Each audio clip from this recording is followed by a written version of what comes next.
Yeah, especially, you know why I didn't record? Because I'd be hating to cut out the edit later on. Can you hear me? Yeah, I can hear you now. Yeah, now I'm saying. I said I'd be hating to cut out the edit anymore. But I hate, like, you can't say fuck you to everybody and then apologize literally within 24 hours. Yeah. Be like, yeah, we gonna get this going. I was like, dog, Kanye's crazy. Crazy. Twitter has, I mean, they need to take his Twitter away. I've never seen anybody that I didn't want to hear from. I enjoy like watching niggas, spin down the drain is fine with me. I can do that. And he's clearly spinning down the drain. One thing that you brought up that was funny was all right. He couldn't have peed on that Grammy. That was funny. There's no way he peed on that Grammy. Yeah. I'm like, and him not peeing on the Grammy is even more ridiculous. Like, you had a water bottle or a squirt bottle and a Grammy and your phone. And I'm like, sometimes when I see Instagram videos, I don't think about the video that I'm seeing. I think about what the person looks like as they're recording it. For real. You look insane. Like, You look completely insane. And I have no doubt, I'm like, you picked that Grammy up out the toilet when you were done. Like, when you were finished, you picked that Grammy. Yeah. Who did you hurt? Do you think you hurt the Grammys? No. Like, it's yours. If it was your Grammy. You earned it. It's yours. It's yours. I was like, oh. The only thing you heard with that is, like, niggas like, okay, well, I guess we won't give you another one. Like, pretty much. It's like, yeah. It's like when all those people were burning Nike shoes. I was like, you own them. The money is already with Nike, and you're probably going to buy some more Nikes. Especially the way the stuff is set up with companies. You have no idea who you're buying from anyway. I'm saying Converse is Nike. Yeah, I'm going to go from Nike to Converse. And Nike's like, fair. That's cool. That's cool. We own this. You do that. They're trying to corner the shoe market. Yeah. You're like, oh, okay. Like Nike sitting at home like, oh, damn. Somebody burned one of the Air Monarchs. Our highest selling our highest selling shoe that we don't care about. Do you realize we don't have who's the advertising brand?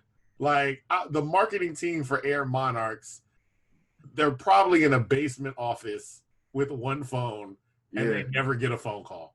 Ever. I'm saying. Like, it's like, yeah. They do have a phone call. They talk to Academy.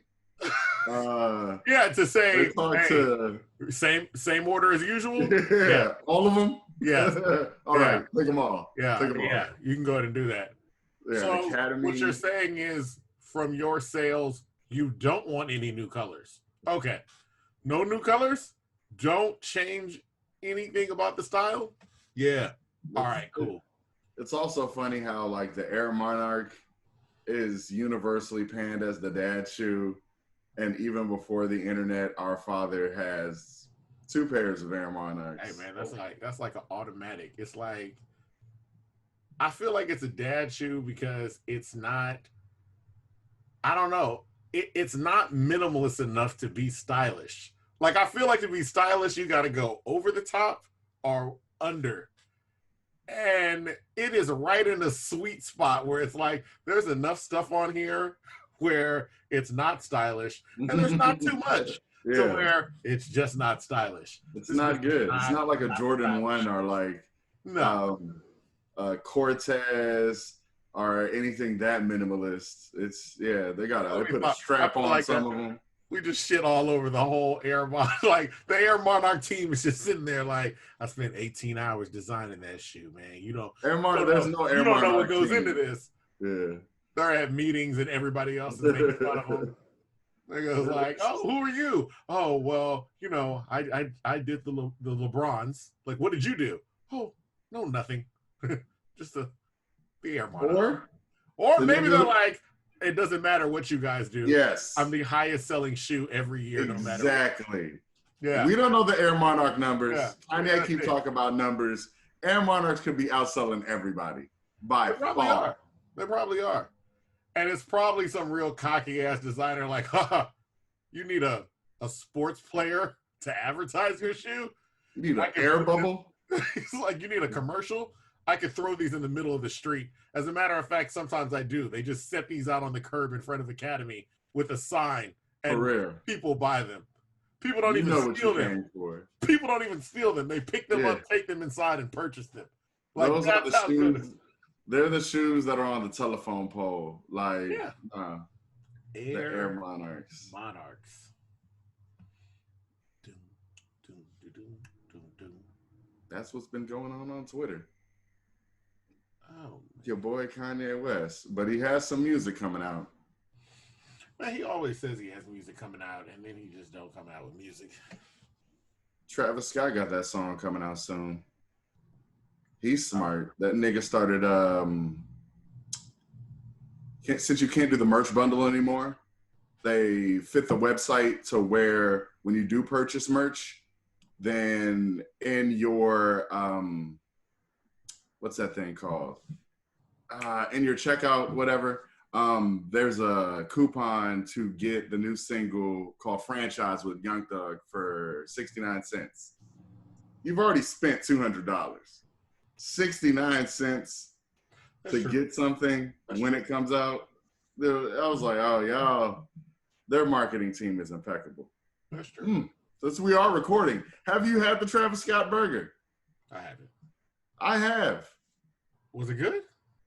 It's a McDonald's burger. There was nothing different about it. He used things they already had. It was perfect.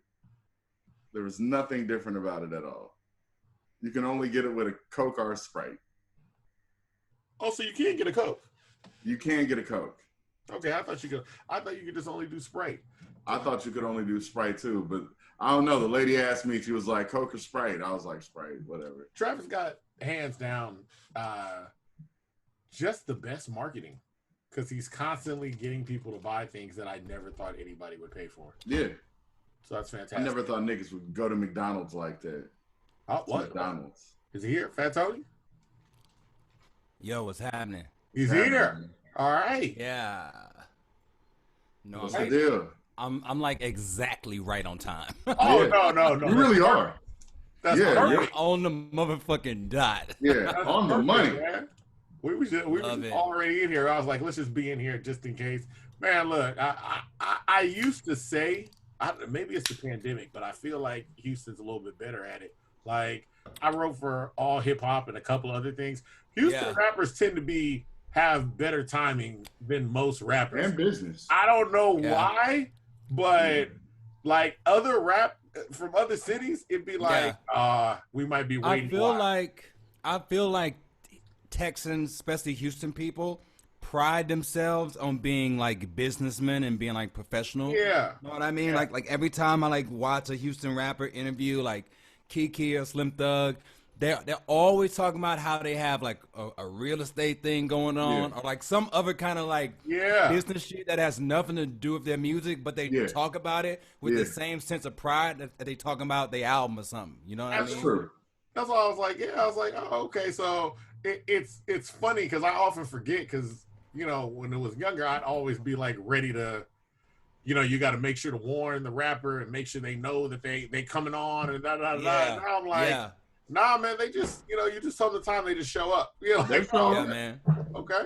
Plus, And they'll also communicate. Houston just love to promote their own shit too. You know what I mean? Yeah. Like I'm wearing my own shirt right now. You feel me? Nigga know what to do, huh? That's Yeah, perfect. got to. That's perfect. Plus, I'm saying you guys know how to communicate well because with a lot of Houston rappers, even if they are late, they will let you know what's going on and make it up to you. Yeah, true. Yeah. How is my levels? My mic and stuff cool? It ain't too hot or anything? No. Everything sounds good on this end. Everything Okay, sounds dope. good on this end. The internet connection steady, all that stuff. So yeah, it looks like Love that. Your mic sounds nice. It's perfect. You knew it with the mic you have, though. Hey man, got to. Yeah. But it's always a slightly different setting than like when I'm making music. So when I'm doing these like Zoom calls, I always crank it. But I'm always like, damn, am I doing too much in this bitch or what? No. You got it perfect, but you got a good mic. Oh, Yeah. true. Hey, man. Yeah. Hey, come on, man. Artists, man, you gotta have Yeah. a good mic at home. You got And I to. will say that though, because it's like since we've been doing these Zoom interviews, it just depends. Like every once in a while, we get somebody that's like, we'll be like, "Hey, we'll forget to say, yo, be in a clear place, you know, good sound, good lighting, whatever." Or we'll say it. Okay, fine. For real. We said it, and then Yeah. they'll call us Type it. from the background of a video shoot in a stairwell, and I'm Yeah. like, "Doug, what do you?" I can hear the music booming through the walls, and this. Yeah, I said this 3G ain't gonna get it, man. Yeah, what's Not for the hour. Like, not for the hour. It's not gonna work. Yeah. It's not gonna work at all. With the phone, Honestly, like, bro, good.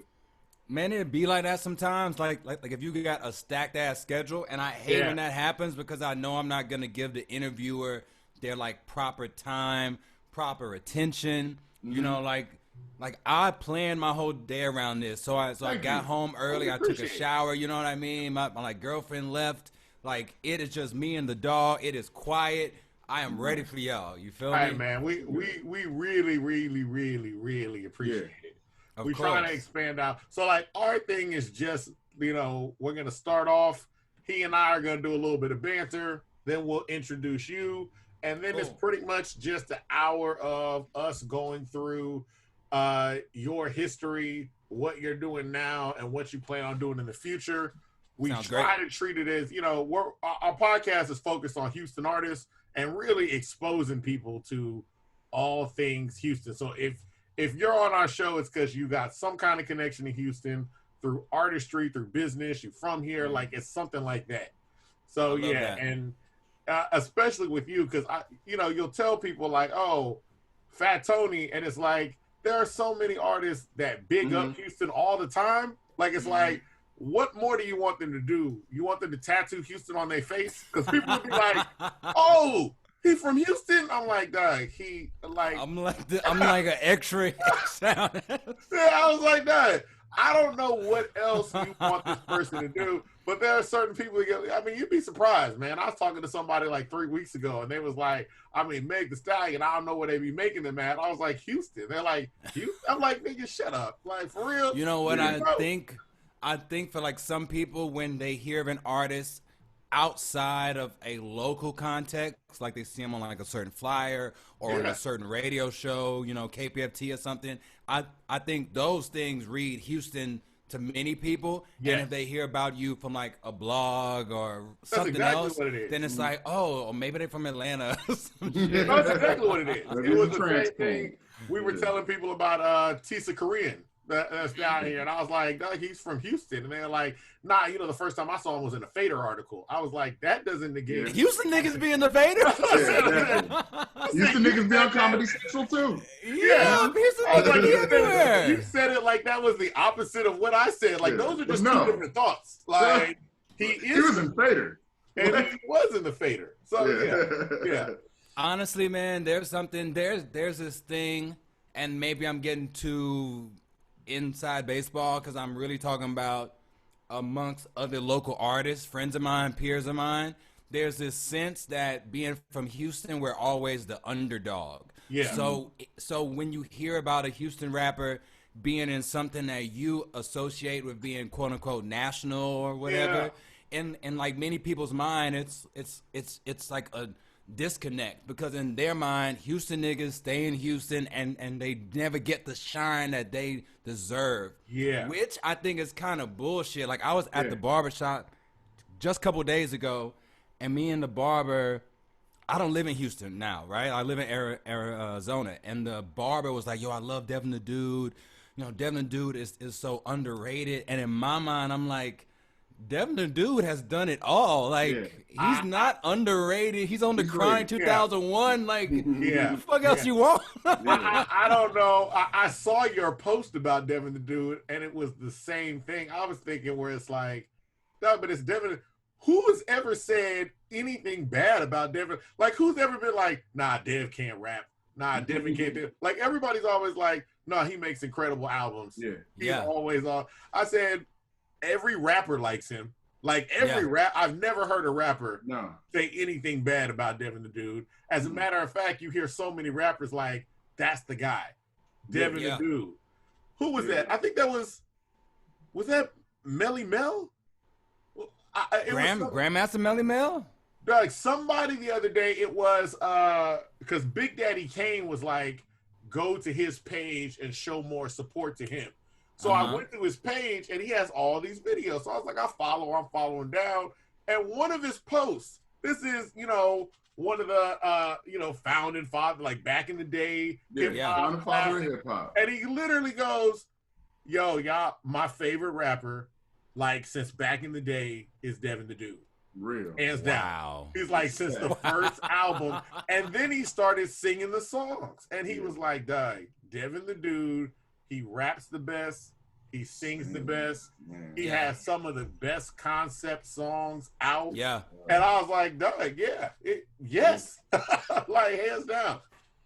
All in He's one amazing city. to me, man. Oh, yeah, absolutely. All in one city. That's good. Just proving to everybody that Houston's not a black sheep. Black and ugly as ever. However, I stay Houston down to my socks. I'm one of your hosts from In My Humble Opinion podcast, Avery Like a Very Nice Guy, also known as Avery Zadius. I'm here with a co-host, my brother, my blood brother, Just Devon. That's me. Boom. That's just me. I'm regular. With the Hillman shirt on, representing Bill Cosby. Now that this is just the shirt that people just rock. Like, I feel like people just have so many Hillman shirts. I'm like, oh, it's just something to do now. Hillman and Bel Air Academy. I see a lot of those. Bel Air Academy. If I got a Bel Air Academy shirt though, I want the Carlton jersey. I want the Carlton jersey too. I want the Carlton jersey. You can get it. It's like 50. It's easy. I know. That's what I want. I prefer the Carlton jersey. I was like, I feel like that's just a little bit more. I don't know. Like the Will jersey just seems too obvious. It does. Yeah. But people is peeping the Carlton jersey the way that you and I are peeping it. So it's kind of becoming popular. Yeah. Yeah, because you got to get that one. Now I got to find another jersey. You know what I'm saying? Like you always got to have something that people do. A weird one that, you never know. But speaking about fashion, we have somebody today who's a trendsetter in the fashion world. He's a game show host and all-around personality, a DJ, interviewer with Vice, a meme, a battle rapper, recording artist. He's also a Gregory Isaacs fan if you follow him on Twitter, and you should follow him on Twitter. It's pretty much, in my opinion, a step ahead of everybody in the game. I'm a fan. He's a great performer with his catalog in your phone right now, including Feeling Groovy, that's coming out on Exotica, which comes out on October 23rd. This smart-ass black boy, Third Ward's own Fat Tony, ladies and gentlemen. All right, man. Tony. What an intro. Damn. Let me try it. Let me try this one thing. Anthony Lawson, Jude. If I know check, I messed it up. Hey, man, you ain't the only one. I ain't even know my whole name till I was 18. Wow. Your name is, Wait, what? So I found out this is later, right? When I was going to college, I had to go get my birth certificate for something, and I saw this long ass name on it, and I grew up knowing my name as Anthony Lawson Obi, and I asked my mom about this. I'm like, yo, what is this? And she's like, oh, that's your full name. And I was like, you aren't gonna tell me more than that? Like, what the fuck is this? And she's like, well, your dad and my mom got into it about Jude in your name because it reminded her of Judas from the Bible. Yeah. So we told her that we weren't going to name you that, but we named you that anyway and just told you that your name's this. So after I found that out, I started putting that everywhere and just trying to learn it myself because I didn't even know how to spell it. You know what I mean? Yeah. Dang, man. Wait, and you were how old when this happened? I was 18, maybe 19 at the oldest. My first year of college, I had to go get my birth certificate for a scholarship or something, and I was fucking shocked. And I was also shocked at how casual my mom was telling me about it. She was like, "Oh, it's whatever. Oh, that's old news." You know what I mean? Not knowing that hey, I'm trying to get to know myself, and I'm finding out my full name for the first time. Okay, so on this show, we go back, and you've already started highlighting the early years, although we want to go back before you learned your full name. So let's go back before 18 years old. You are Fat Tony, but where are you from, Fat Tony? I'm from 3rd Ward, Houston. grew up over on Scott and McGregor, and grew up on Live Oak and Rosewood. I have lived in Third Ward my whole time growing up in Houston, and I'm strictly a South Side person. From Third Ward to Sunnyside to South Park, like those are all the places where I had family and friends growing up. Yeah, yeah. And for people that aren't from Houston, I mean, I know some people just get into the whole like, oh, it's South Side, North Side. It's not that. At this point in life, if you come to Houston, it is just y'all don't know how big Houston is. Yeah, like Houston is massive. It's massive. Like everything that's on the South Side, there's usually a version of it on the North Side, and vice versa, because people just don't want to drive. Like I'm not driving all the way up there. It's not happening. Yeah. I just never even really knew about the North Side till I went. Honestly, when I started maybe my senior year of high school, starting college, that's when I started meeting people from the North Side. First, I had a homeboy that went to my high school, and then he transferred to Ike. And I was like, wow, bro, that's like so far. Like what is it like? And he was like, yo, there's like mad fields and horses and shit over here. It's mad different. And then I started like meeting some more folks, and I had this one buddy who I was like, man, I never been to Acres Homes. He was like, what? Come with me. And we just rolled around the North Side one day, and I was like, wow, this is like, I never knew that there is this whole other side of Houston. Granted, it's like 45 minutes from my house. Yes. You know what I mean? So it really felt like you going to a totally different city. Oh, yeah. Always feels like that. And there are so many parts of Texas, I mean, of Houston, that are like just, this feels like a whole different city. A-Leaf is its own part. Pearland is its own part. Sugarland's its own part. Bo City is its own part. Just parts of actual Houston are. So you got Third Ward, you got Fifth Ward, you got Acres Home. Like all this stuff is just divided up because we're such a massive city. All right. So we're talking about like when you were coming up, and you do like a myriad of things in terms of music. Were you focused on rap? Were you focused on DJing? Were you focused on singing? Like, what was it that comedy? Like, what were you trying to get into when you were younger? I was trying to be a rapper. I mean, I'm like coming up in like the late 90s. Like I was in third grade when like Biggie got killed, right? So pretty much all of my elementary school years were filled with just rap being the main thing going on, from like Massa P to Houston artists. Like rap was just everywhere. That was the coolest thing to do. And I remember the first time I ever thought about being a rapper is when I bought my first CD. I bought a Crisscross CD, and I bought it because I saw that they were kids too. And I remember going to my cousin, and I was like, bro, like these guys are kids like us. Let's start a rap group. And my cousin was like, nah, why would I want to rap? Like, wait, what Crisscross CD? Their first album, Totally Crossed Out, the one with Jump On, the big one, the big one. I like that. And I also bought it years after it was hot. This is like I don't know, that CD came out in like 92. I bought it in like 97, 98. And I only bought it because they were kids too. You know what I mean? Like I was looking for some other shit out there to kind of represent me, because I love music from like day one. Always thought it was cool. Always wanted to do it. My mom is an amazing singer, not at all in a professional way, but just loves to sing, studied opera purely for like a hobby. And I was really inspired by like her, and my grandma loved music, and my dad loves music. There was always music in my house, but none of them were like people who wanted to do music as a living. It's just something that like they enjoyed. So honestly, coming up, I didn't really know anybody who wanted to get into music like that until I got to middle school. And mixed with like being a preteen, feeling a little bit grown, meeting some other guys that want to rap too who are acting mannish, that was like the sweet spot where the Fat Tony name comes from, and like the first raps and all that shit. Okay, so let's talk about that then. Fat Tony. All right. Fat Tony, if you Google Fat Tony, there are some prominent Fat Tonys. There's Fat Tony, the gangster from The Simpsons. There's an actual mobster. Real mobster. There's a real Fat Tony, who I think The Simpsons copied off of, and we have you, sir, Fat Tony. All right. There's also a DJ in the UK who has a documentary about how he did like hundreds of thousands of dollars worth of drugs and shit. Yes. That's the first one that pops up on YouTube. That's the first one that pops up on YouTube. I was like, really? This is how I did $10,000 worth of drugs in the night. I was like, this is not, no. Straight up, couple times I got booked thinking that I was him.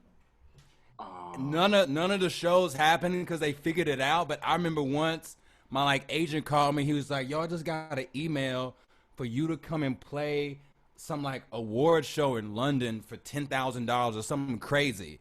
And I was like, "Oh shit, I'm fucking popping. Yes, I'm about to get it." And then it came back. It's like, "Oh, actually, sorry, man. They had the wrong guy. Sorry, bro." Like, man, that sucks. Have you ever dollars? You could have bought a lot of drugs with that. Like, straight up. Have you ever met the Fat Tony from the other side of the pond? No, you know what? He was at South by Southwest once, and I tried to go to his party, and I could not get in. This is like maybe my first or second South by Southwest when I had no clout or nothing. They straight denied my ass. Like, no, you're not on the RSVP list. Go on. I mean, also, I mean, having no clout coupled with the fact that you have the name of the person who partied it. Like, I mean, I can't show up to a Pusha T party and be like, "Hey, you know, I'm Pusha T." They're like, "You are?" They're like, "I am. I'm Pusha T on this side." Like, "Yeah, I'm Texas Pusha T." They was like, "Yeah, Texas. That's you." Around. Texas, niggas yo. Don't take too kind to it. Honestly, man. I'm pushing Texas. Pushing Texas now. That's what's up. Coined it. So you couldn't get into the Fat Tony party back then, but that's before you started developing the clout. That's before you started. Yeah, that was pre-clout. Right. All right. Now you're the South by Southwest king, man. Man, I've been to like, I think last year was my 11th year at South by Southwest. Congratulations. Wow. Isn't that a damn shame? Yeah. From what you talk about in your music, it's unfathomable. Yeah, honestly. Unfathomable. Yeah. Can't talk to that. You developed the name Fat Tony. You already said your parent, you have family that are into music, but they're not necessarily like, this is gonna be the path for me. What happens when you start telling them, like, you know what, though? It's for me. Like, I'm about to start making music. I'm about to get out of here. You know what? I think at first it was like, oh, that's cool. He has a little hobby. Because when I started it, I was in middle school, then in high school. So from what they would see is friends of mine coming over to my house, gathered around the computer, trying to, like, record music. It's like, oh, that's cute. Then I started, like, playing concerts, talent shows, like, oh, that's cool. Then when I went to college and they started noticing that I'm going out every night, because I lived at home for like college. I didn't live on campus. Okay. So they're like seeing me going out late, like 2 a.m. They're like, what are you doing? Like, oh, I'm at a show or I'm at an open mic and I had to wait my turn to rap. I think then at that point they were like, maybe this nigga getting too into this. We need to pull him back, get him focused on his studies. So outwardly they were like, yo, we need to have a talk, man. Like, let's, maybe you should, keep this as like a hobby, keep your options open, keep doing music, and, But for me, I was like, fuck that. I want to do this full time as like a college student. My mindset was I'm either going to make it as a musician or I'm going to gain enough knowledge and experience to work in the industry as something. Like maybe I'll be a A&R, maybe I'll manage something, but I just knew that I wanted to work within hip-hop music, period. Yeah. So what'd your dad say, though, given that he's an engineer? He was the number one guy not fucking with it. Oh, okay. Not fucking with it at all. Now my mom... Nigerian? Let me paint the picture. My dad is a Nigerian who fought in the Civil War there, right? Came from this war, came to the U.S., put himself through school as a janitor at first, got a couple degrees, became an engineer, got a good job, set up a good life, had a family.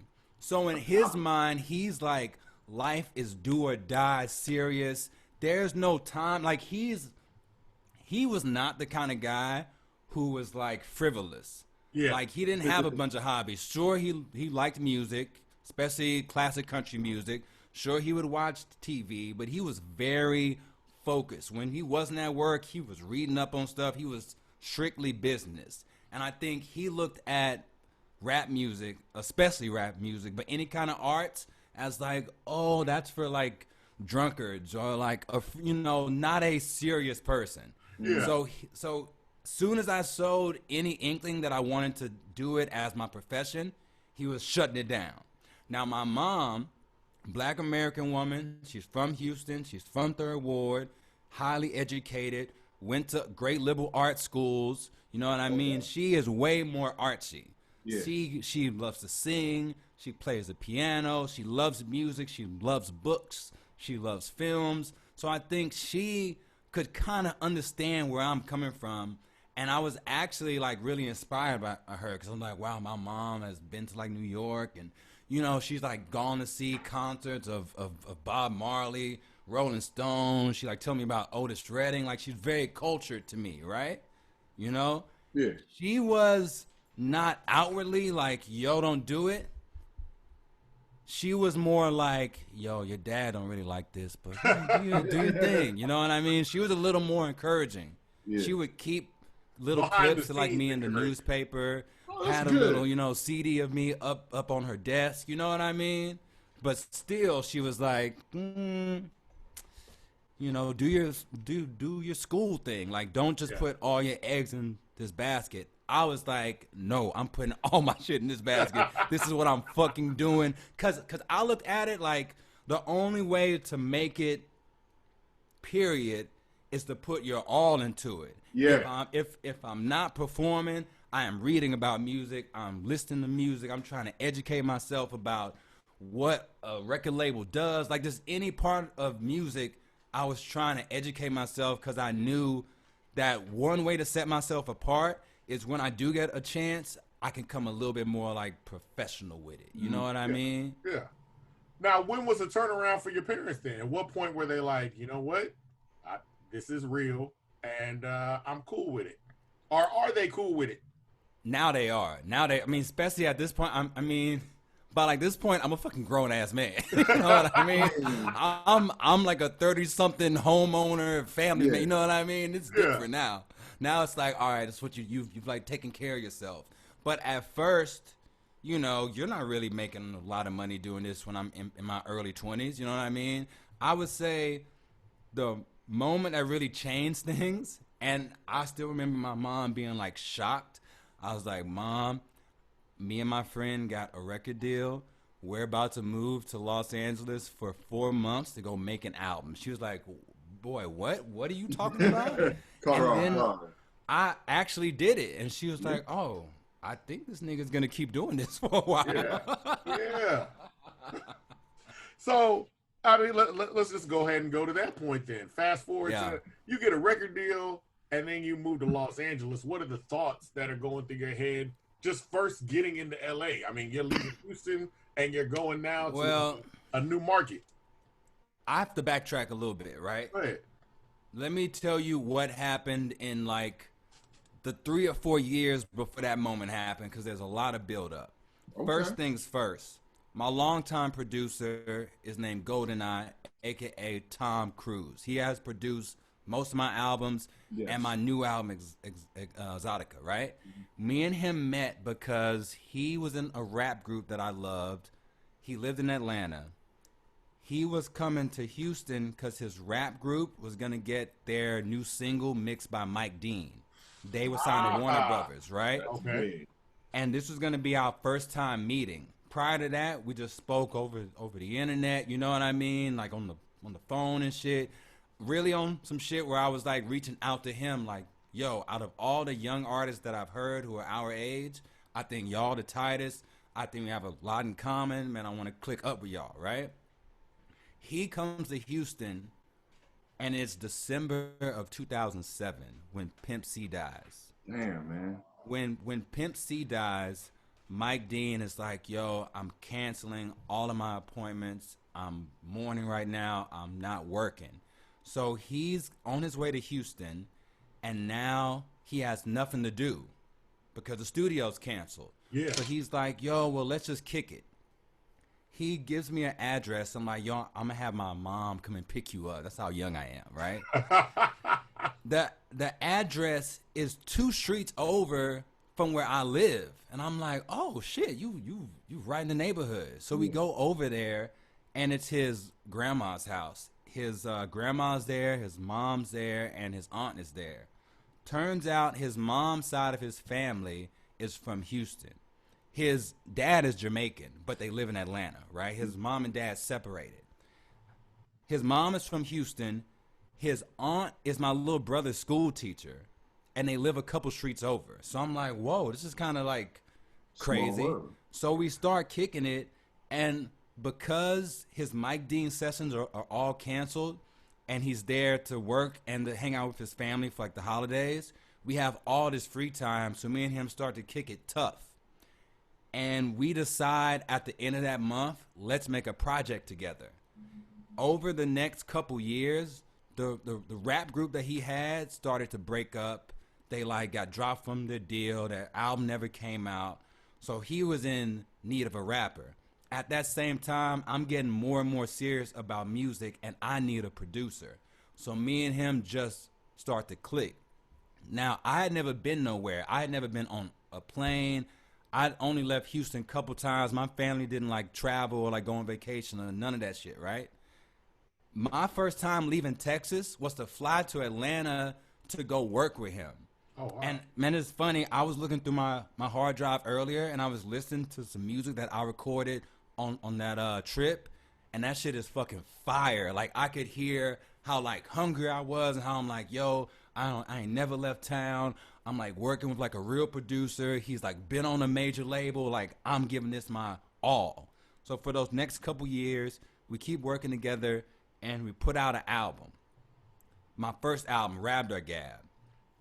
During that course of time, his rap group broke up. He moved from Atlanta to Brooklyn, and I started going out there to rock with him, to work on music, to like meet friends of his, you know, trying to get my feet wet, really, right? Yeah. Put out my first album. People like it. It has a little small buzz. I like win some like Houston Press Awards. Like I'm playing shows more. Like I'm getting more opportunities. Then in 2011, I go to New York to make my second album, and I had a homeboy who was like, yo, I'm gonna pay for it. My homeboy at the time had a bad drug problem, which I didn't know about. He had a serious heroin problem. He never gave me the money that he promised me. So I'm in New York. I'm out of money. I was crashing with my homie. Me and her got into it. She was like, yo, you can't stay here no more. I'm like, yo, I'm going to go stay with Goldeneye. I go stay with Goldeneye. Him and his girlfriend break up really, really bad. Oof. He gets kicked out. So me and him are like, damn, we don't really have money. I don't have the money that I was promised. Let's just scrape together whatever money we have and get an apartment. We try to get an apartment in Brownsville, if you know where that is. Yeah, I'm afraid. MOP. We got fucking basically scammed. I put my last $400 down to get a down payment on our new apartment. We get scammed. We're ass out. We go stay at our homeboy Jason's crib in Jersey City. We are so fucking broke, sleeping on his couch. We can't afford groceries.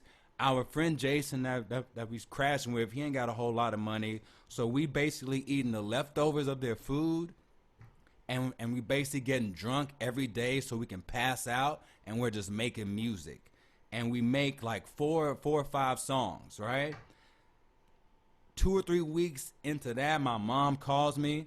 My grandma, who I grew up with, lived with my parents, she dies, right?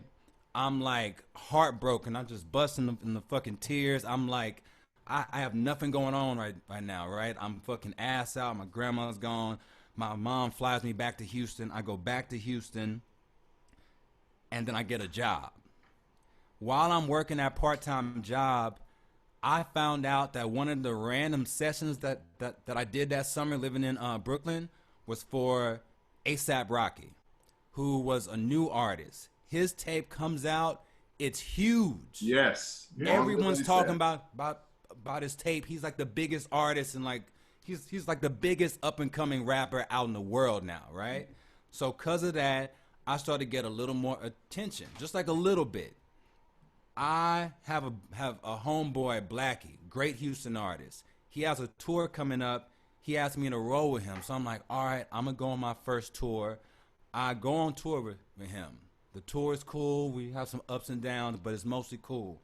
I get back to Houston. My part-time job fires me. So yet again, I'm fucking broke. And I'm still going to college then, right? My mom comes to me and is like, yo, we can't really afford to pay for your school no more. Like, you're going to have to get loans or something. I go try and get a loan. I don't know what I'm doing. I fuck up the paperwork. I get dropped from all my classes because I didn't make a certain payment. So now at this point, me and my producer are fucking broke. I'm out of school. Like, I'm like on this guy's tape that's getting a bunch of, you know, write-ups and stuff. But in my mind, I'm like, I don't have shit. Like, I got to go get another job. Like, I'm at like this point, I'm kind of thinking that I need to maybe fall back from music and just try to do something else because I'm just taking too many L's, right? At that time, I go play a festival out in Austin. These two random guys step to me, these two random white guys. And they're like, yo, let's smoke. I'm like, okay, sure. I'm like kicking it with them. They're like, yeah, we like working music. We like love your first album, Rabbit Guy. We saw you on like the Rocky tape. I'm like, oh, cool. About a month later, they write me and they're like, yo, we didn't mention this, but we're starting a record label and we'd love to sign you. Let's talk. So I get serious. By this point, I have a little relationship with Bun B, right? Yeah. Which is kind of crazy because me and my dude met after Pimp died. And then at this point, I'm kind of getting friendly with like Bun. It's like, it's crazy, right? I asked Bun for a lawyer recommendation. He gets me a lawyer. I pay the lawyer. He reads the contract, does the contract. The label is like, yo, so how do you want to do this album? I'm like, yo, I want you to move me and my producer to Los Angeles. I've never been there before, right? And I'm just like, that's just what you do. Let me just see what happens. And they say yes. So they get me a place for 4 months. And at this point, I come to my mom and I'm like, yo, I know I got dropped from school. I know I got fired from my whack-ass job. But now I'm going to be a rapper and I got a record deal. So with all that in mind, she's looking at me like, what's this next full plan that you got? You know what I mean? And that was the moment. Sorry, it's like a long story. No. Keep going. Honestly, that was the moment where I was like, all right, I finally got an opportunity that is serious. I need to do everything in my power to keep making money as an artist for as long as I live. Now is my chance to like start meeting people. Whatever I do with this moment is going to determine what happens next. Let me take this really, really seriously. And me and my guy locked in, made a couple albums, and I've just been gung-ho about doing music ever since then. From that moment, I was like, I'm not trying to get a job unless it deals with like what I'm doing. You know what I mean? Like, this is who I am. This is what I do. I remember my mom had some like older cousins come and like talk to me. They're like, yo, we just want to know if what you're doing is real. And I was telling them like yo, this is fucking real. This is realer than it's ever been before. At this point, I can't turn back. Absolutely. Hey man, look, Fat Tony, I'm so glad that you didn't just say, yeah, I went to Los Angeles. Like, you could have said, yeah, I went to Los Angeles, started the story there. Like, that is incredible, the ups and downs of just getting to that flight to Los Angeles. And there's just a sprinkle of a minor like, and Bun B gave me a lawyer recommendation, which is wild. Which is crazy. And I only asked him seriously because he's the only like like rapper that I could text Yeah. or like call, and I didn't know who else to ask because anyone else I asked had like a lawyer who was like a, just some other type of Just law. I'm doing like, something. I know that Bun B has a real lawyer. You got an Let me entertainment ask lawyer. him. Yeah, Yes, he definitely has exactly, an entertainment lawyer. You exactly, needed an And entertainment lawyer, and exactly. it's better to ask Bun B than if you got Bun B in your phone, of as course. as Yeah. Bun B. Yeah. Especially if anybody knows how to deal. I mean, after what they had to go through with Jive, Oh yeah. Oh my goodness, anybody has a good entertainment lawyer, it's Bun B. it's And It's I gonna knew definitely Bun about B. all that drama too because all of my favorite artists like him, I studied their whole history, so I knew what kind of labels artists were on. I like knew all the, I like read all the interviews. Like I was a deep nerd about music, period, but especially rap music and especially Southern rap music. So I was tuned in to what everybody's situation was, what it is currently, and I was trying to step to people and get some game about where it's going next. Like pretty much every person that I met back then, even my producer Goldeneye, my first time meeting them was a cold call. I would send them an email or a MySpace message, or I'd talk to them at like an in-store or like a concert, and I try to, step to them really serious, like, yo, my name is Fat Tony, I'm an up-and-coming artist, I really respect what you do, check out my music, here's like a CD or here's a link, like, like I was trying to step to people, not like let's make music or let's collaborate, but if you ever down to talk, I just want to get some game about how to do this. Good You know approach, what I mean? man. Yeah. Yeah, trying to learn something. You're a real student of the game. Definitely. And I just respect this shit, and I felt like that's what would set me apart because a lot of other people I knew, they only wanted to rap. And I mean rap, not even writing songs. They just wanted to be rhyming all the time. Yeah. I was like, how do I be a songwriter? How do I get like how do I really do this the way the big dogs do it? Yeah. And you that's what mapped it out. Yeah, because that's one of the things we always hear, and you can just see it from your music. It's all inclusive. It's a lot of different. When you talk about being a student of Southern rap, but just a student of music in general, there's a lot of musical influences that go into your music to the point where you'll hear, like we said before this, you'll hear people be like, I didn't know he was from Houston. I was like, he yelled Houston like 48 times. Gotta like listen close. Yeah, Even the way I fucking talk. You know what I mean? Like honestly. You don't even have to listen close. You say third ward a lot. Like a lot. What are we True. talking about here? And I wanted to say that because I felt like I never heard a lot of rappers talk about Third Ward. I always heard other parts of Houston. Like I'd hear about Third Ward on like a random screw tape or on like the Big Mo album, but I didn't really know tons of rappers from that neighborhood. And me and my cousins were always so proud to be from Third Ward. And I was like, you know what? Let me just, like when I introduce myself, I feel like I'm from Third Ward first. Then I'm from Houston. Then I'm from Texas. I like that. You know what I mean? Man, represents. Because it's Got to. like, of course you had to, being a student in the game, you had to read a lot. Let's bring this back to Rabdar Gab. Where did that come from? Your first album. So I remember Rabdar Gab being a thing when I was in like 4th or 5th grade. And in like middle school, when I'm like starting to rap. Like starting out rapping, it was me and 3 of my friends, Keith, Dedrick, and Patrick. And we had a little label that I call Simply Throwed Entertainment, right? And I remember then I was like, yo, man, you know, back in the day, we would have these like fantasies of albums that we'd make, and then we would write out the track list.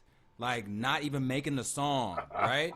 But just like writing out like, I want to drop an album called this, and it's going to have these songs on it. Yeah. And I had a song called Rabdar Gab that I never made, but I just remembered in like middle school, I was like, man, if I make a song or an album called that, other people my age from Houston are going to get it. And anybody that doesn't know it, it is going to stand out like, oh, what is that? Because it's a weird, you know, mix of letters, right? And I just kept that since like middle school. And when I was making my first album, I was like, yo, let me put into this album everything I've ever wanted to do in music, right? Yeah. So like, let me, try to make a song like this, a song like that. Let me call it Rabbler Gap. Maybe this will be my only CD ever. So let me give it something that I can really be like, yo, all of my ideas about rapping since a kid, they right here. That's perfect too. And for the people that don't know who are outside of Houston, Rabdar Gab is an acronym for read a book, do a report, get a buck. It was a PSA that used to be on TV when we were children. They don't show it anymore, but it's like one of those little Houston nuggets. Yeah. You know who's from Houston when you say Rabdar Gab, and they'd be like, oh yeah. But one thing that you did with the album, which I liked, was you told people to write a report on it and you give them $1. Yeah. That's marketing. What year was this? Yeah. I was doing that just because I thought like it's a cool way to tie it into what the real thing was. Yeah. You feel me? And I just thought it would be something fun. Like I also one major thing about my music and just my art period is I want to stand out and I want to do things differently for the sake of being tight. Not like just cause I'm trying to be, different, but it makes sense with whatever theme I'm pushing or whatever the case may be, right? So I felt like if I do this, the few people that might write me are the people who really like the album and like really listen. Yeah. And I maybe got like, I don't know, like 20 letters or something, not a whole lot. And all of them were like, we don't want the dollar. We just think this is so cool that he's making this album. And I feel like the kind of fan who hears a new artist for the first time and physically writes them something, they gonna be down for a while. You know what I mean? Absolutely. Absolutely. Like yourself. 20 reports on your first album is still, there are Not people bad, that won't right? write a report for a artist that they like. 20 reports for your first album is big. That's Niggas big. don't write letters. No, Right? no. And Even as you were saying it, I was like, Doug, if I was gonna write a letter, I'm like, Doug, where do I go find stamps at now? Like, yo, Feel me? It's like a whole process. Yeah. I'm like, it's the whole process. I'm like, Doug, I gotta go get, I have to go get letter supplies, envelope. I'm like, Doug, I don't even want to go to the post office. So that's a big thing. That's a fan right there. Yeah, man. So you moved to Los Angeles. You're there. Do we stay in Los Angeles the whole time, or do we get do we come back?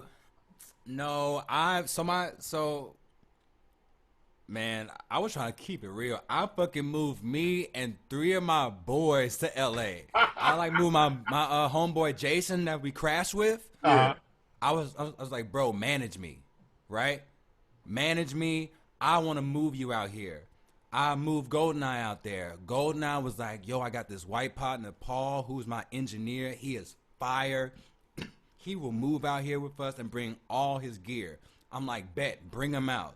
So we all move into this house. We like build a little studio and then we just get to work. And our contract was for 4 months, right? And I'm also kind of losing my mind at this point because I never had shit. And I had a per diem of $1,000 a month that was just spending money. So I thought that I was rich. I was 23. So $1,000 a month to me, my part-time job paid me like $250 or $300 every couple weeks. You feel me?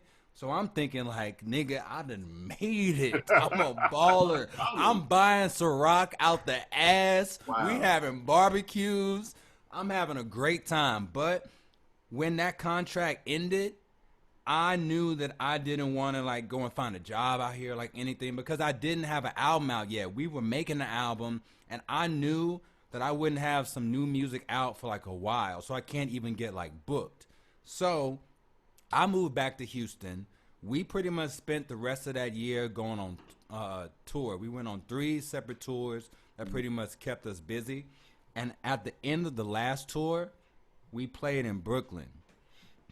And at this time, Goldeneye, I think, Goldeneye wanted to stay. Goldeneye was like, bro, stay out here with me. And I was like, yo, I can't do it. I'm not going to have money. But Goldeneye has family out there. So he could go stay with family. And I have family there too, but I like crashed there a couple times, but it wasn't the right.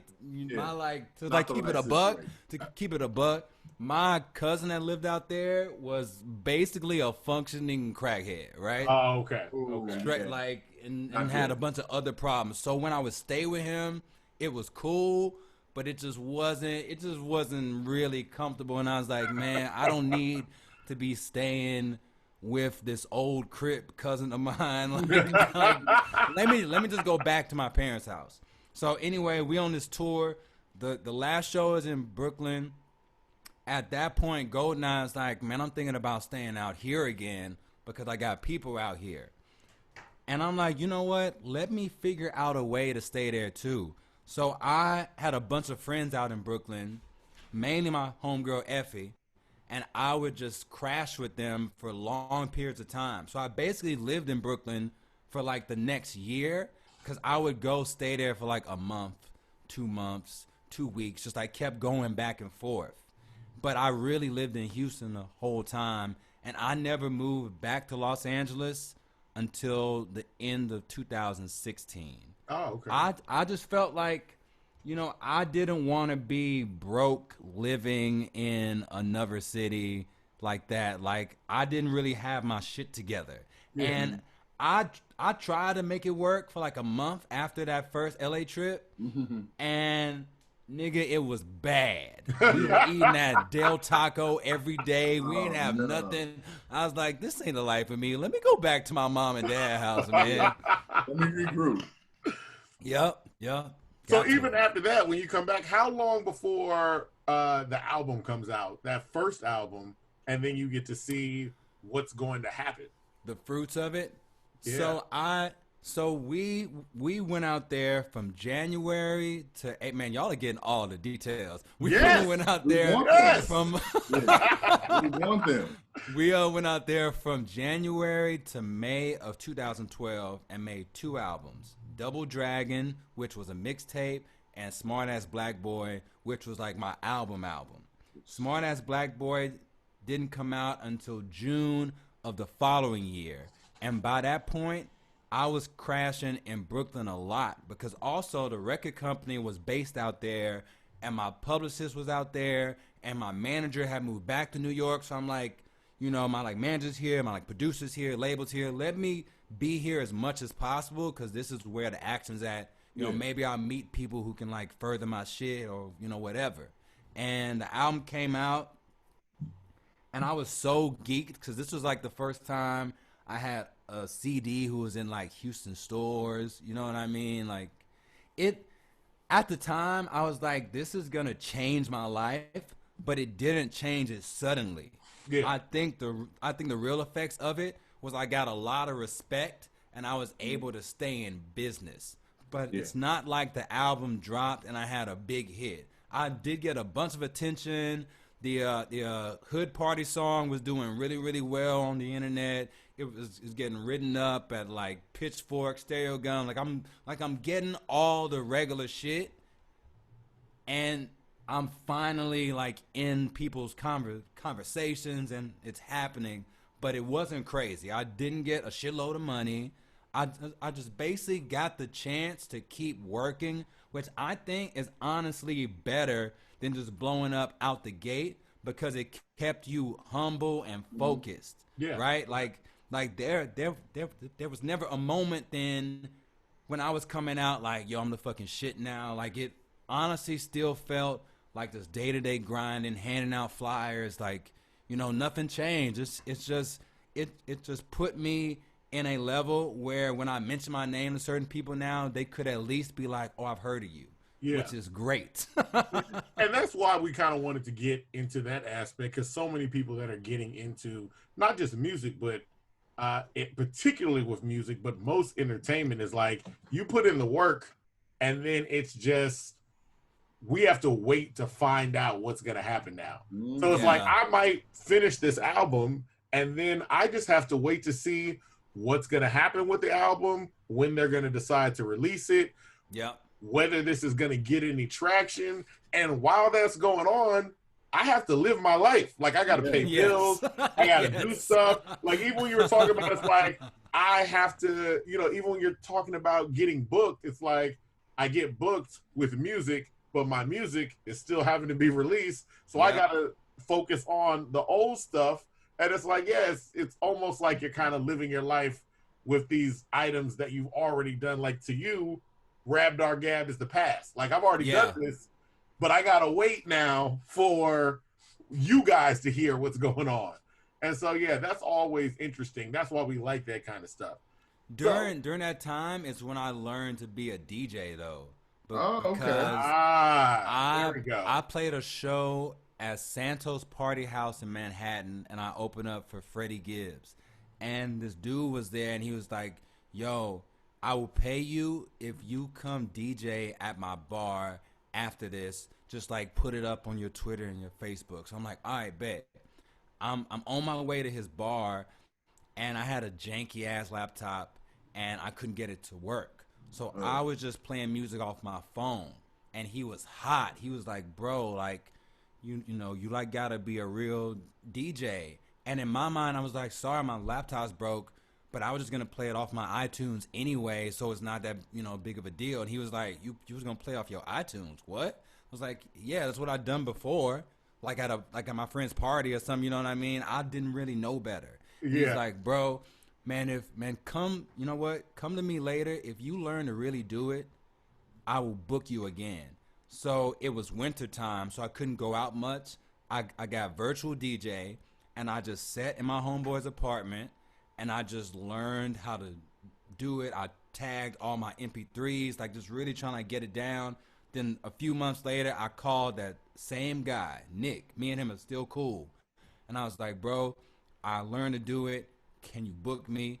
And he booked me, and I still remember playing that first show, and I played like a Ty Dolla Sign song or something back when he was new. It's like 2013, and I saw all these girls come out to start dancing.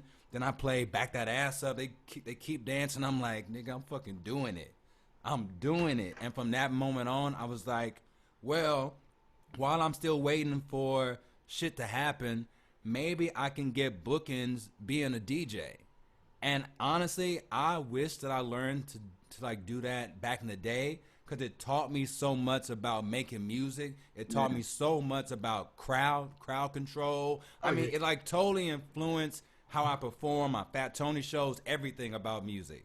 And man, it's just deep. Just I was just trying to find ways to make use of my time, man, because I knew, being in your early 20s, all you really do is you kick it, you smoke weed, you get drunk, you hang out with people.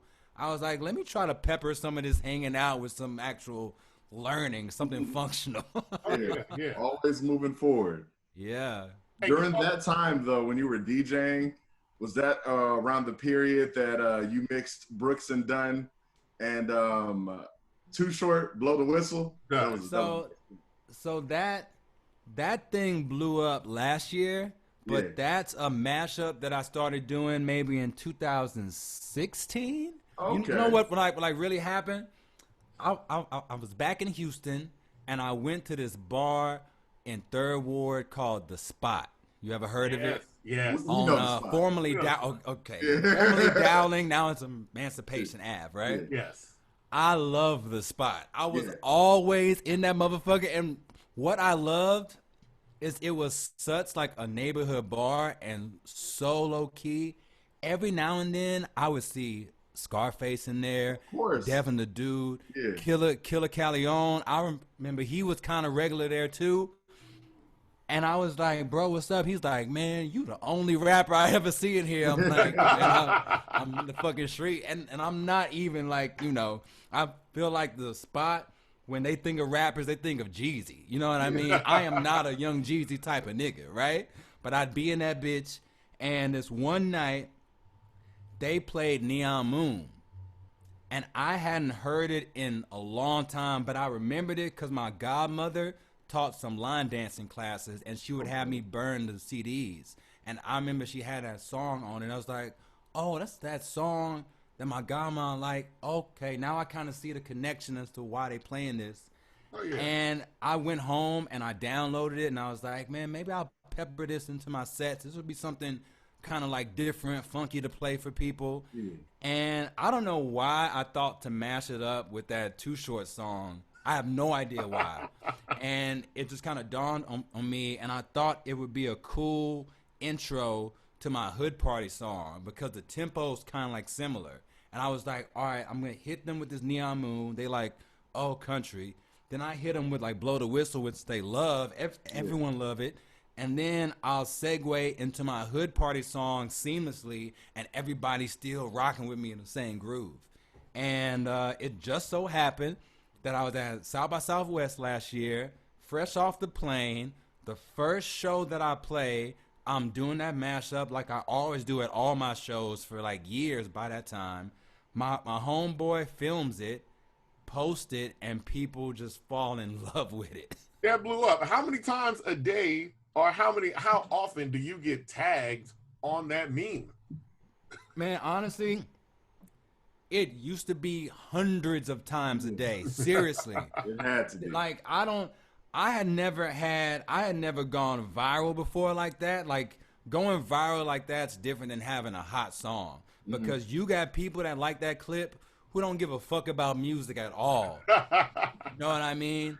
I think people love that clip because the mashup's different and it's interesting and it's jamming. And I think people just like the way that I was grooving to it. And honestly, during that show, things were going kind of bad because the sound system at that venue wasn't good. Now, if you've been to South by Southwest, you know a lot of times the sound system at these restaurant venues and shit, they ain't that good, right? I love that you said restaurant, because for people that don't know, shit was a restaurant, man. Yeah, if you go to South by Southwest, every place that has four walls and a door can now be a venue. They will put anything in there. The Chinese spot, the chicken spot, the taco spot, it don't matter. And they will throw any kind of equipment. They're like, here's a speaker and a CNC, and it's like, you just show up and you're like, dog, is this what we had to play off of? They're like, the last dude did. Have fun. Exactly. And I played it. First of all, it was a ramen restaurant, right? And I played the show because my boy Stevie, who was my dude, booked it. And he had his homeboy running sound, and like the sound starting to fuck up. It's not his fault, you know, it's whatever. And at that moment, I was kind of feeling my energy going low, and I felt like the crowd energy was getting low. So I was like, man, let me go into the part of my set that I love, because I love that Neon Moon song. I love the Too Short song. I love Hood Party. Playing this will get my own mojo back. So honestly, when you're watching that clip, you were watching me go into myself and be like, all right, let me get back into my groove of like why I love music and shit. And from that moment on, the rest of the show was a fucking hit. The energy went back up. It was all good. And it's just amazing that they caught me at that moment, because it would have been different if it was a different kind of show. Everything was all good. But you watching me like trying to find the fucking spirit again. And I think that's the great thing about that clip, because if you type in Fat Tony Neon Moon, there are a number of videos that come up that show that you do this as a set. But it's something about that clip where it's like you almost hear the crowd kind of talking and not paying attention. Yes. And then once the Too Short kick in, once the Neon Moon kick in, people are like, why is he playing Neon Moon? And then when the Too Short kick in, you can hear the room go, oh, okay, let's pay attention. Man, I'm back. Yes. Save the crowd, man. Yes, bro. Yes. Only something that I learned from being a DJ. Yes. Which I was able to put into my lives. Like, man, shit, all this shit work hand in hand, bro. Now, speaking of hand in hand, because you were talking earlier about doing a DJ set, one of your first ones to open up for Freddie Gibbs. And this is going to be a long little segue, but Freddie Gibbs, great storyteller. If you guys see the Freddie Gibbs, Michael Jackson story, just type in Freddie Gibbs, Michael Jackson. Man. It is hilarious. Yeah. But also, Fat Tony is an excellent storyteller. There's a story about you doing a house party at South by Southwest where the house almost blows up. And here's the thing. I don't want you to tell that story about the house blowing up. Y'all can go find that video and look it up. It's hilarious. My question is, there's a point in the story where you're like, I know I need to play the perfect song. And don't tell them the song that you played.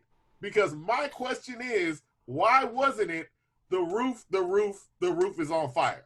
Like, man, I thought that was the song that was going to get played. I was like, yeah. And then when I heard the song you did play, I was like, oh, no, okay, this makes sense. Honestly. We're good. Yeah, some songs. Fire, that was the rhymes. You could have played it live. That was the song, though, because it was hot at the time. Honestly, that was it.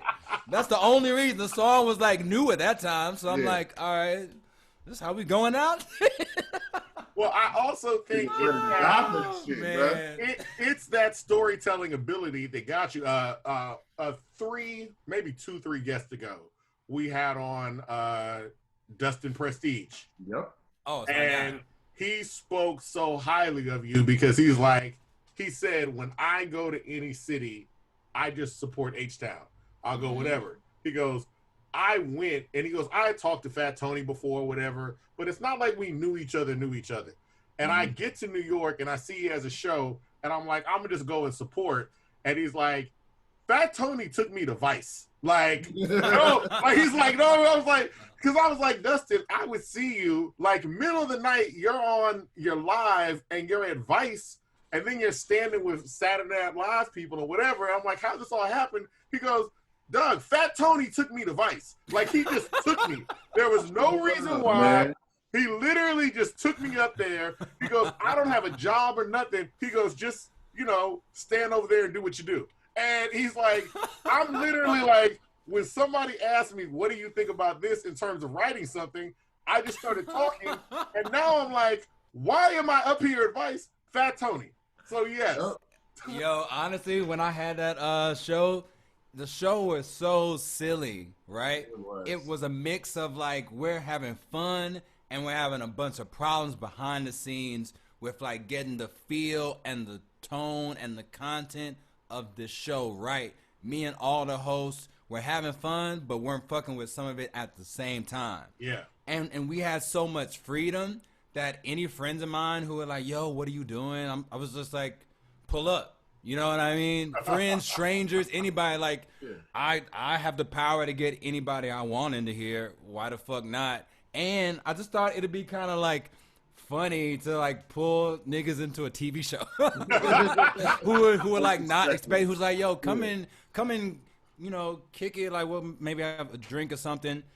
Pull up.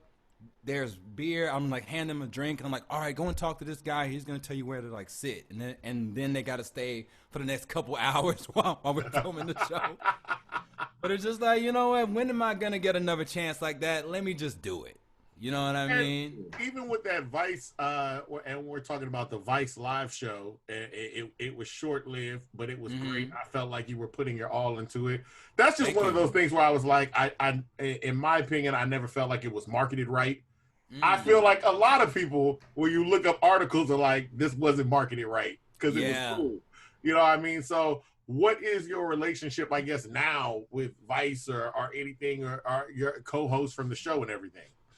Well, just to backtrack, how I got good with Vice, even before that, like not attached to the show at all, but when I was getting ready for my Smart Ass Black Boy album to come out, I hit them up, well, my PR hit them up about doing a premiere for BKNY, which was the first music video released from the album, right? Mm-hmm.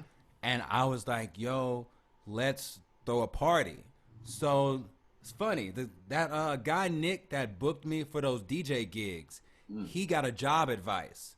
So I was like, yo, let's get Nick to help us organize this party, right? So he calls friends, he like books the venue, Vice sponsors the party. The party is fucking raging, amazing, epic release party. I'm like, damn, Vice is pretty cool. Years down the line, I have a show on Super Deluxe called Thrift Hall that was great. People loved it, but then the company closed. And the same day the company closed, somebody at Vice saw it and they reached out to me and they asked me to come and do a screen read, a screen test for this TBD show. We can't tell you much about it. It turns out to be Vice Live. I get the job and we make it happen. Me and those co-hosts are all still super cool. Some of the writers are still cool. A couple of the Vice Live people are in my new video Feeling Groovy. I still fuck with all of them. But honestly, all the Vice business people that worked on my shit, none of them work there no more. All of them either quit or got laid off, like total regime change. Honestly, you just got to rack it up to like corporate shit. You know what I mean? Yeah. That happened at every corporation. That's what happened with the company that hosted Thrift Hall. Like, business mergers happen, and the niggas that you rocking with there are gone. So Vice, I have Vice. No relationship to Vice now, but I got a relationship with the people that I rocked with. You feel me? And Vice always felt like that's what happened. Like it was like Vice felt like edgy. It's like, yo, these guys got a building and they just filming a show. And now they're like, niggas was not happy with that, by the way. Yeah, working there, they was not fucking with us. People, cause like we took over their lobby, so the lobby where like people work and would normally chill is now our TV show set, and like where the like main thing going on there. Yeah. Some of the folks working there were like, "Yo, we really don't fuck with y'all. Like, we need y'all to get out of here." I don't believe it. A number of people, some of the articles that came out after when Action Bronson had first left. Yes. They were mad at him too because they were like, oh, well, you come to work and Action's got like, Doberman pinchers or whatever he's having for the show, like random shit happening. And the first thing I thought was, wait a minute, your business offices are in the same building as like everything? And they were like, bro. Yeah. It's literally like there's a guy like smoking weed over here. There's a guy with like a snake, like some kind of thing. And then there's like Karen from accounting. And they're like all standing next to each other. And I was like, oh, that just sounds like a recipe for disaster. Like, keep in mind, this is at a company that's constantly laying off people. It's stressful. Some like people feel like they ain't getting paid properly. Coupled with a bunch of ignorant niggas getting money to act a fool in there. Recipe for disaster. People working there are not gonna fuck with us. No. Good on film though. Good on film. That's wild. So, pardon me, headphone mishap. No problem. So, yeah, I remember Prestige telling us about Vice Land, and then he talked about how amazing the other co-hosts were. And, it was just this feeling like, it's like, it's Fat Tony. Like, he's just going to wind up going somewhere else, and it'll be fine. But that Funniest shit, though, I came to work one night, and Dustin was in a fucking segment. They were like micing him up. I'm like, bro, what the fuck? What you doing here? Actually, that happened twice. 2 hustling ass Houston niggas. 2 Houston people that I brought up there. I later came and they getting mic'd up. I'm like, hey man, do your motherfucking thing. That's what you do with it. That's what you got to do with it though. If you get a chance, watch the Dustin episode because we make fun of Dustin in that, and Dustin says it. If you give me a chance to be somewhere where I'm not supposed to be, I am going to make the bigger, like I'm talking to everybody. If you told me that's the president of Vice over there, I'm about to get in a 30, 40-minute conversation with him right now. And he's just like, because I said he would just pop up random places and then just start doing stuff.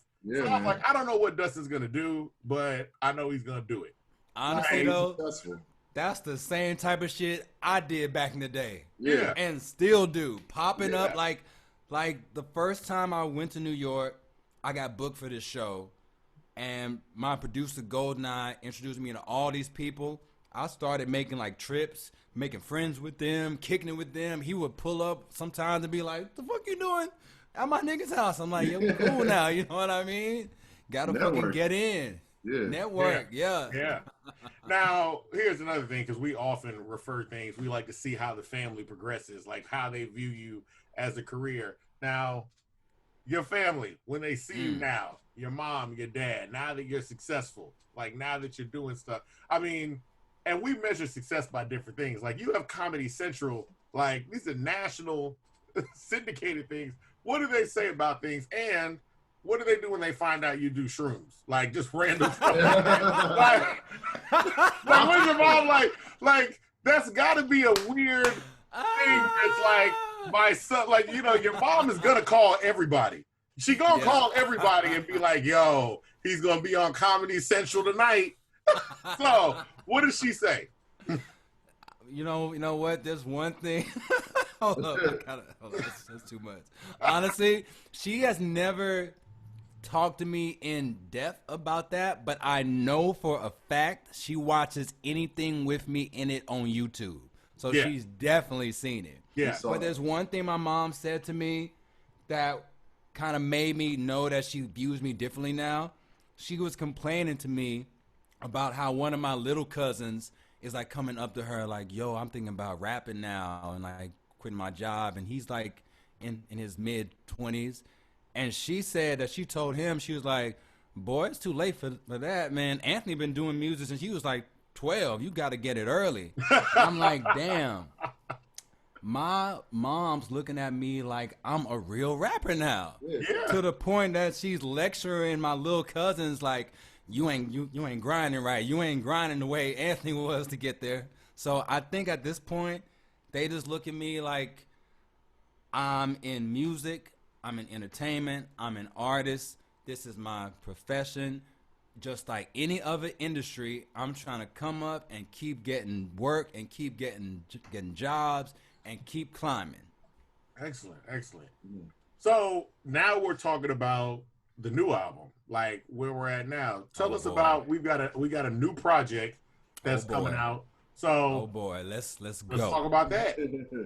Like what? October 23rd, man, right? Yeah, yes, sir, bro. This is the thing that I've made in my life that I'm most proud of. Okay. This is hands down my best work yet. It's the hardest I've ever worked on any project ever. This is something that I've been trying to get together for years now, and we finally did it, and I couldn't be more proud of it. So what's so different from this project from the last? So the main difference is me and GoldenEye are back making a full album. Okay. So GoldenEye made my Rap the Gab album, my Double Dragon album, my Smart Ass Black Boy album, half the McGregor Park album, and on my last two albums, I worked with some different producers. Still working with him on like the back end, like getting his input about the track listing and stuff, but not making beats and not writing together, right? This is the first album since Smart Ass Black Boy that we've been in a room together focused on making a project, and it's really a beautiful thing. This is an album that we talked about wanting to make for years now, but we never did it because we didn't have the right budget for it, the right label for it. My last couple albums, put them out with some different labels, but I pretty much paid for it myself, right? Yeah. So it wasn't like our Smart Ass Black Boy situation where like we're getting a recording budget up front and like we can really do it properly. And we talked for years about all these ideas for types of songs we want to do and like type of influences we want to have on this album. But we kept telling ourselves like, let's just wait till we get it right. Cause another thing, GoldenEye and his wife had their first kid about 6 years ago. And when they had their first kid, they lived in New York.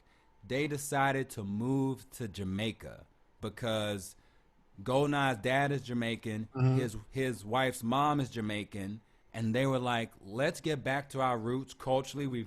They have never lived there before, just like visited. Let's go out there and let's raise our daughter there, give her a different slice of life, and it's better for our money too. It'll just overall be a better experience, right? With him moving out there was no more like, oh, let's go to LA, let's go to New York. Like we couldn't do our routine of making music together. The only reason why he did half the beats on McGregor Park is because he came to Houston for the holidays like he normally does, and we just used a little time that we had to make as much as possible. And I was like, yo, I'm gonna work with some other producers to, fill out the album, right? Okay. Okay. And so for years, we talk about all these ideas. And then I finally got a situation with a new label where we could do it properly. And I was living in Brooklyn last year, right? After the Vice show, me and my girl decided to stay out there for like a year. And I thought, well, it's kind of perfect because it's close to Jamaica, or at least closer and easy for him to fly to come travel. So I brought him out there, rented a studio. I'm like, bro, let's just lock in for like a week and just write and just make beats and just make an album, right? And during that period, I kept having these flashbacks of all these conversations that we'd have for years now about all these different things you want to try with music. And it was just like, man, like all this kind of loose prepping that we did for like years just on the phone talking about it, it's finally coming to life now. And we decided with this album, we wanted to take a different route. We wanted to go full-blown storytelling, but not storytelling about me, not storytelling about Fat Tony or even Anthony Obi, but storytelling with different characters, different themes, different situations that we may or may not have fully lived. Because we felt like it'd be more interesting because we can put situations in that the listeners can really learn from, and just make something that has more to it than just talking about yourself. Like making stories where you could learn wisdom from or just have a good laugh at, just as a good challenge, right? And going into that mindset, first of all, another reason why we went that way is because on my last couple albums, I talked so much about myself. Especially on my 10,000 Hours album. Because on that album and on Wake Up, I was like, man, let me talk about my brother. Let me talk about my life a little more. I've talked about it before, but let me try to stick to that as the central theme. And after doing that, I was like, it's no reason for me to stay on myself with this next record. Let me try to expand. And honestly, it was such a big challenge because when you have to think outside the box, you have all these other factors now. When you talk about yourself, part of the power is I'm being honest. It's like my diary, right? And that is the whole appeal, right? But when you're writing stories not about yourself, they have to be interesting. They have to be thorough. They have to show a different perspective. Yeah. It just takes a lot more work. So writing songs for this album, we would spend hours on every lyric, every word choice, like every phrasing, like really getting into the nuts and bolts. Man, I remember one of those studio days, we probably stayed in the studio for like 14 hours. Man. Seriously. Wow. Seriously, like just like giving it our all, knowing that he had to go home and had a limited amount of time. His like wife and daughter back home. He can't leave for, too much. Yeah. Let's really lock in and give it our all. Yeah. So we locked in for that week. He went back home, and I spent the next couple months just finishing the songs, writing them out. What we did when he was there was let's iron out all the songs that we need for this album with at least a verse, chorus, and theme. And anything that we don't finish, you can finish that on your own, Tony. Like finish writing out the verses, fleshing it out. And I spent the next couple months just going hard on that. I also went on tour during that period, which I felt would be a healthy way for me to get my like rap muscles up because I'm rapping every night. So when I do go to actually record the album, I am primed for it. So those next couple months, I'm writing. I went on tour. Then in December, I go to Jamaica because I'm like, yo, I brought you to me. Now I'm coming to you. And I wanted to go out there because Jamaica is just a beautiful place. Yeah. It's such a musical place, rich musical history, and not just reggae, all types of music, right? Yeah. And I also knew that it's a place where I don't know nobody. I can't just go hang out. I can't fuck around. If I come here, I'm going to be staying with my dude and his family, and we just going to be working the same way that we were focused writing it. And going out to record was an adventure in its damn self, because we rented a home studio at this beautiful house in the hills of Kingston. Beautiful, like the backyard looked like a fucking jungle, right? We got his boy, who is Bunny Wailer's son, to come and mix the album and to record, well, not to mix, but to, record us live in the studio, right? Yeah. And we just locked in and we focused, and we had some ups and downs and like some adventures doing that. Even getting Bun on the record was a fucking adventure, because Bun saw on Instagram that I was out there. So he texted me and was like, yo, I'm here too. And I'm like, oh, this is fate. I'm making an album out in Jamaica. Bun is here too. Yo, Bun, pull up. He's like, all right, give me an address. Give him the address, and he's like, bro, I'm on the other side of the country, like 4 hours away. So me and Goldeneye, we're like, you know what? Ain't no way that we can pass up on this opportunity to have Bun out in Jamaica while we're making our new album. I rented an Airbnb. We packed up studio gear, and me and him drove across Jamaica for one night to go record him. Now, Bun was out there for his wife's 50th birthday. Man. Big deal, right? Yeah. He ain't got no time to go rap nothing.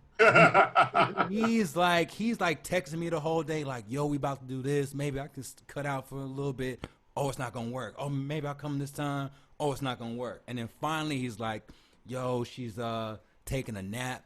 I'ma pull up. Bun pulls up. We just chop it up for like a few minutes. And he's like, all right, let's get to it. Go upstairs. I'm playing the song. As the song's playing, I'm telling him what this song's about, what I'm talking about on it, and what I'm looking from him on it, right? Mm-hmm. The whole time that I'm talking, he's just typing in his phone. He's like, yo, play it one more time. I play the song again. He's just typing, listening, and he's like, yo, I'm ready. Gets up, records the verse. Honestly, the first take, it was perfect. But we asked him to take it one more time to be safe. Perfect again. He's like, all right, y'all, I got to dip. We're like, yo, we'll drive you back to your hotel, get in the car. It's crazy traffic. He's like, you know what, bro? Man, I'm good. I'm going to just walk home. And he gets out the car, walks to his hotel. The whole thing took about 30 minutes. Yo. And then we just look at each other. We like play the verse back. We're like, damn, he is a pro. Yeah. Pro. That's and we had situations like that. We had a situation where the hard drive crashed, and we had to go find a corner store that had a flash drive for sale, which was mad hard to find at like midnight because everything's closed. You know what I mean? Yeah. Just like constantly adventures and just like moments where we felt like, oh, maybe we're not going to get the Bun verse. Maybe we're going to lose the whole album. Another thing that happened, we recorded the whole album the first week. I had one week left. I'm thinking like, man, I'm good. We can go and like kick it, party or something. Turns out there was something wrong with our studio gear, and we had to replace something, and we had to re-record the whole album. Damn, son. The whole album, we did it over, but honestly, it was even better. Like, had to be. All the stacks against us from like years of us trying to make this album, from not having the right money, the right situation, to finally having it, to having a technical problem, to having to drive across the country. All of it was worth it. All of it was worth it. And I think when you hear this album, you're going to hear all that thoughtfulness that we put into making this record. Every single choice, every beat choice, every lyric choice, the album art, everything was fully thought out. Doug, that's incredible. Mike. No. That's incredible. That's incredible. And when is this album coming out? We said October 23rd, 2020. The first single Feeling Groovy is out now, and we Yeah. dropping another video and a couple more singles, but it ain't nothing like the full album experience. This is also the album that I've jammed the most out of all my albums, because typically when I make an album, I'm like jamming it for like the first few like months while it's fresh to me, right? Yeah. Since we started making demos for this album a year ago, I've been jamming this bitch nonstop. I love this album. That's It good. honestly, it kind of feels like it's my first album again. Like it's not a rebirth or like a rebrand or like any of that, but I'm getting the same feeling that I got when we first started doing this shit. And man, I just feel like I'm at a level now with me as an artist where I think I'm really gonna start hitting some of my best work straight up. Oh, that's great. That's good. No, that's incredible. I appreciate you telling us all that, man.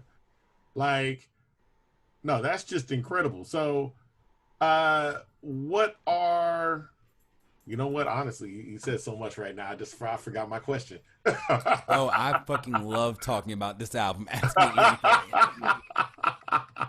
Who else? Who else is on the album? Is there anybody else on the album besides? Nobody else is on it. No one else is on it. Hold up, my dog trying to fucking play with me.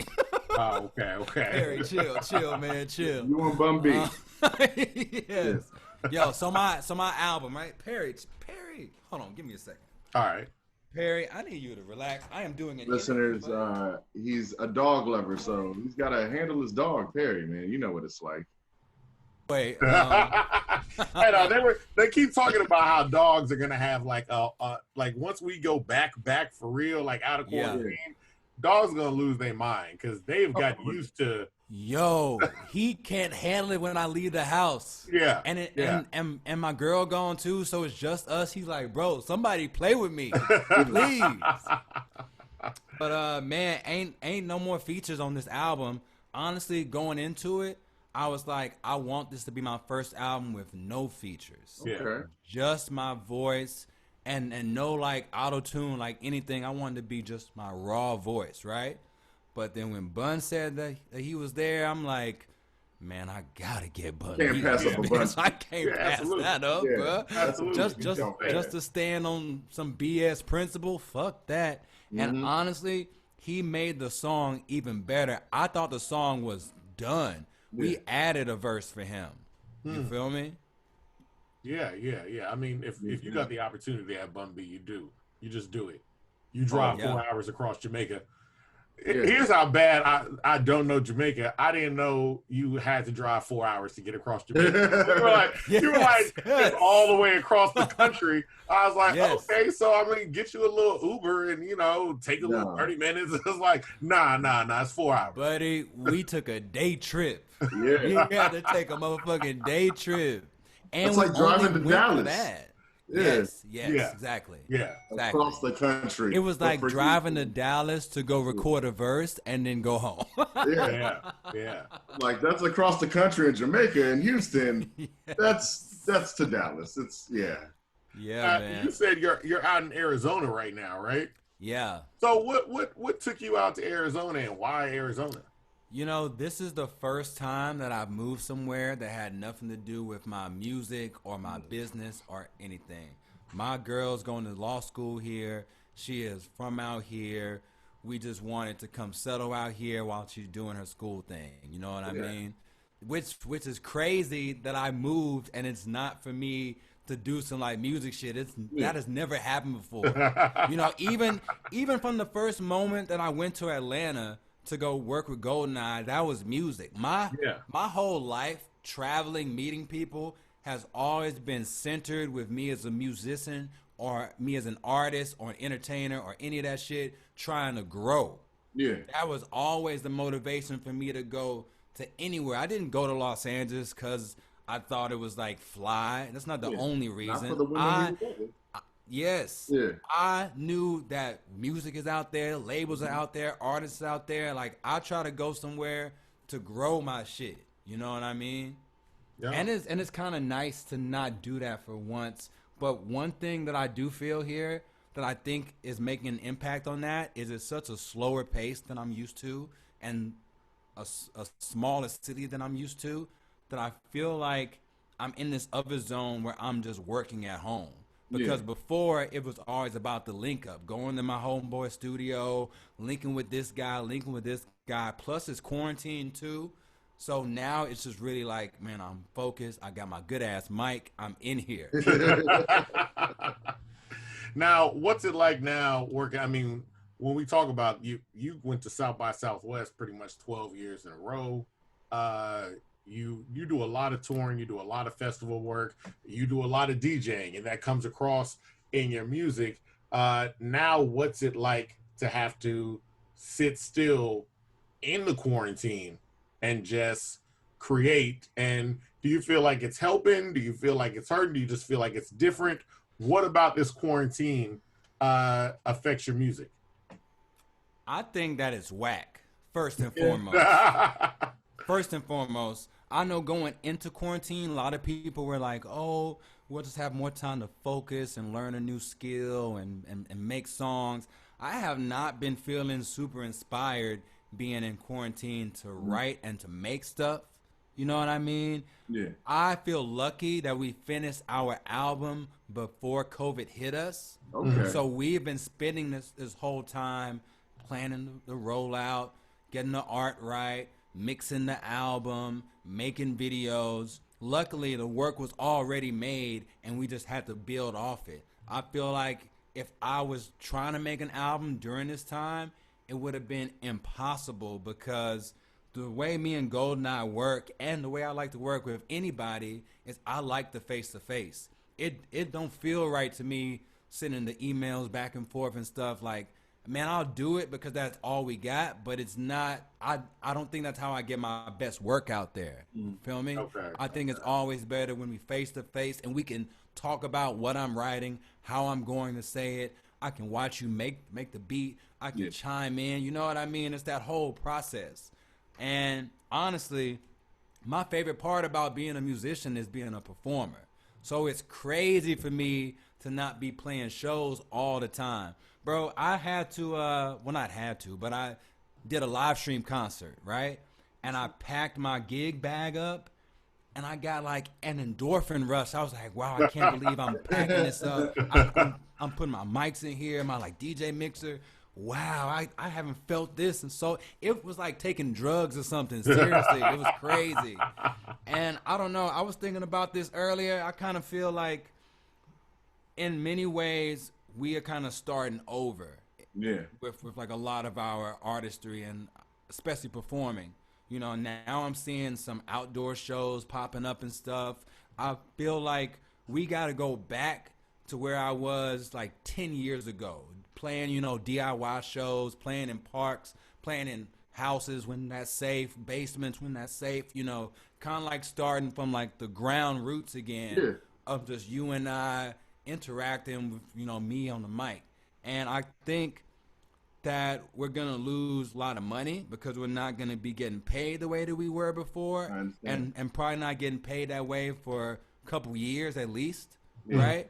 But I think it's just back to basics, like just back to that hunger, back to staying out there and keeping going, because if you don't keep it going during a pandemic, people aren't just going to be looking for you afterwards. You still got to put out music. You still got to be out there. You just got to find ways to like make it work. So I am hoping that I don't have to make another album while I'm in the pandemic. You know what I mean? Yeah. I'm hoping that this new album that I'm putting out now lasts, and I want to have a way longer push and a longer campaign than any album before for this project.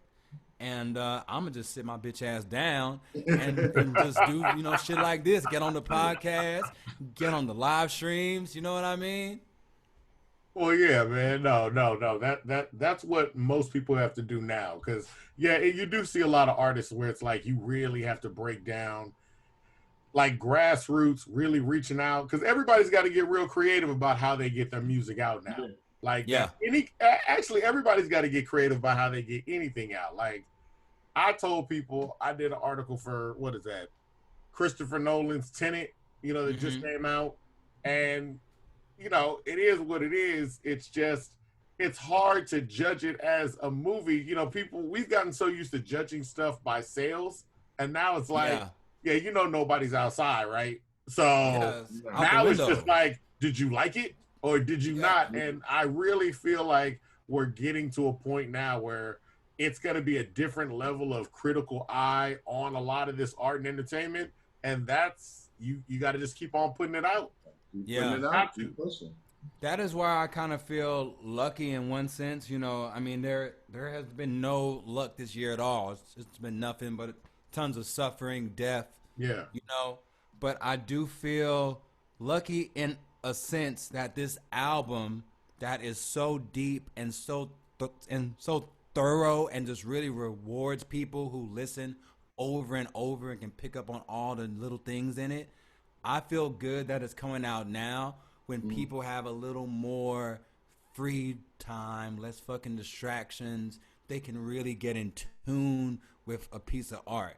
And I think that if this album came out with everything going on, or even at the top of COVID, it wouldn't come across the way I needed to. I think right now, you know, there is so much suffering and so much hurt that we've been through this year, right?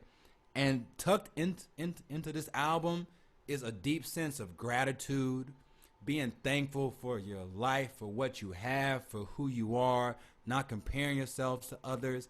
I think, honestly, people that engage with this album will get some real healing from it. Mhm. Yeah. Absolutely, absolutely. So I guess now, since you know, once things start to open back up, you know, just fully, and we kind of get back to normal. It's not happened yet, but it's going to happen eventually. Yeah. What festivals and things like that are you looking forward to performing at? Man, honestly, I desperately want to play a big ass show or festival in Houston and in Austin because I think those are the two cities that show me the most love. Yeah. And I'm really hoping that all the people that love my music and the people who find out about it over these next year or two, I hope when they finally see me face to face again, we can all go fucking crazy together. And I can play my whole new album. I can play stuff from my past albums, and I can really just give it to y'all. You know, this it's like whole time I'm still doing the live stream shows. I am still rehearsing at home. Like I am keeping tight. I'm keeping in tune. So when the time comes, I'm about to fucking go off. That's great. Yeah, I want to see that, man. I can't wait to see Godly live. That's my joint. Bro. Yo, the homie that did the chorus, he Yeah. drew my new album cover. Really? Ah, okay, Yes. okay. That's nice. I was trying to do something that's like in the vein of George Clinton or P Funk. You know, they had this great cover artist named Pedro Bell. So I hit my friend Nagasi and I was like, yo, he's dope artist, right? Dope rapper, but also a dope artist too. And it's so funny because I was racking my brain. I was like, who can I get to do a hand-drawn cover? And I'm on Instagram, and on his IG story, he was like, yo, hit me up if you're looking for an album cover. And I'm like, oh, I can just call my homie and just pay him to do it. Yeah. So I Money told in him the house. vision of like the P-Funk style, told him that this is an album full of like characters. I was like, bro, listen to the album, and I want you to draw the characters and to draw the world of Exotica in the way that you envision it. And I think he killed it. That's He awesome. did. He really did. You have like a lot of I guess you're really, for lack of a better word, I know it sounds so industry, you're so abstract. And you have numerous I know, I couldn't think of it. Look, I couldn't think of a better word. I'm not smart. I didn't graduate from college. Abstract. Right. I like it. Shit, But- me neither, my nigga. But you're you have so many musical influences. When you hear that you're like calling you a rapper is not a slight. It's like you're not even I can't even put you in a box. What was your earliest like I guess what's your first musical influence really is what I'm asking. Man, I say this. My first influence, obviously, shit like Michael Jackson, Prince, because they were super popular. But really, when I got to high school, I got deeper into punk music, right? Okay. And there's one thing that I learned from punk. I watched this interview with this band Minor Threat, classic Mhm. band from the 80s, and their lead singer was about 17 or 18 when Yeah. like they was doing their thing. And I watched this interview with him, and he was like, "Yeah, you know, we like book our own shows. We like put our money together, like buy a van so we can Yeah. tour. We like start our own label. We like press up our own records." And I'm just thinking like, man, me and my boys, we can do this with our music too, even though it's not punk. Like, like at the time, I would play rock music with friends of mine, but my main focus was rap music. You know, all those guys I went to middle school with, they went to my high school too. So we still rapping together, and I made a few more friends, and we started a rap group too. So we all, so I'm in a rap duo with my boy Keith. I'm in this other group, the low ends. I'm trying to do music seriously, but it never dawned on me till I heard a punk artist say you can do it yourself. Cause in my mind, and this sounds mad ignorant, I still thought of music as something that you got to be lucky to fall into. Like you got to meet the right person. You got to go to Hollywood. Like you got to have money. But watching him say that we do it himself in like a dirty ass shirt, and he's a teenager too. I'm like, man, I can take that same thought process and just apply it to what I'm doing musically. So that was the first thing that like really just like blew my mind, right? And from that, I started booking shows first because I felt like I I always loved to perform, but I didn't know anything about putting on concerts. So I thought, what if I just try to put on concerts for friends of mine and for bands from like other towns? I can learn a little bit. So when I start playing my own shows, I kind of know how to talk to a promoter. I know how much money I should be seeing if certain heads are here, you know, Yeah. all that stuff. So really for like I think I put on my first concert when I was 15. I must have been a sophomore.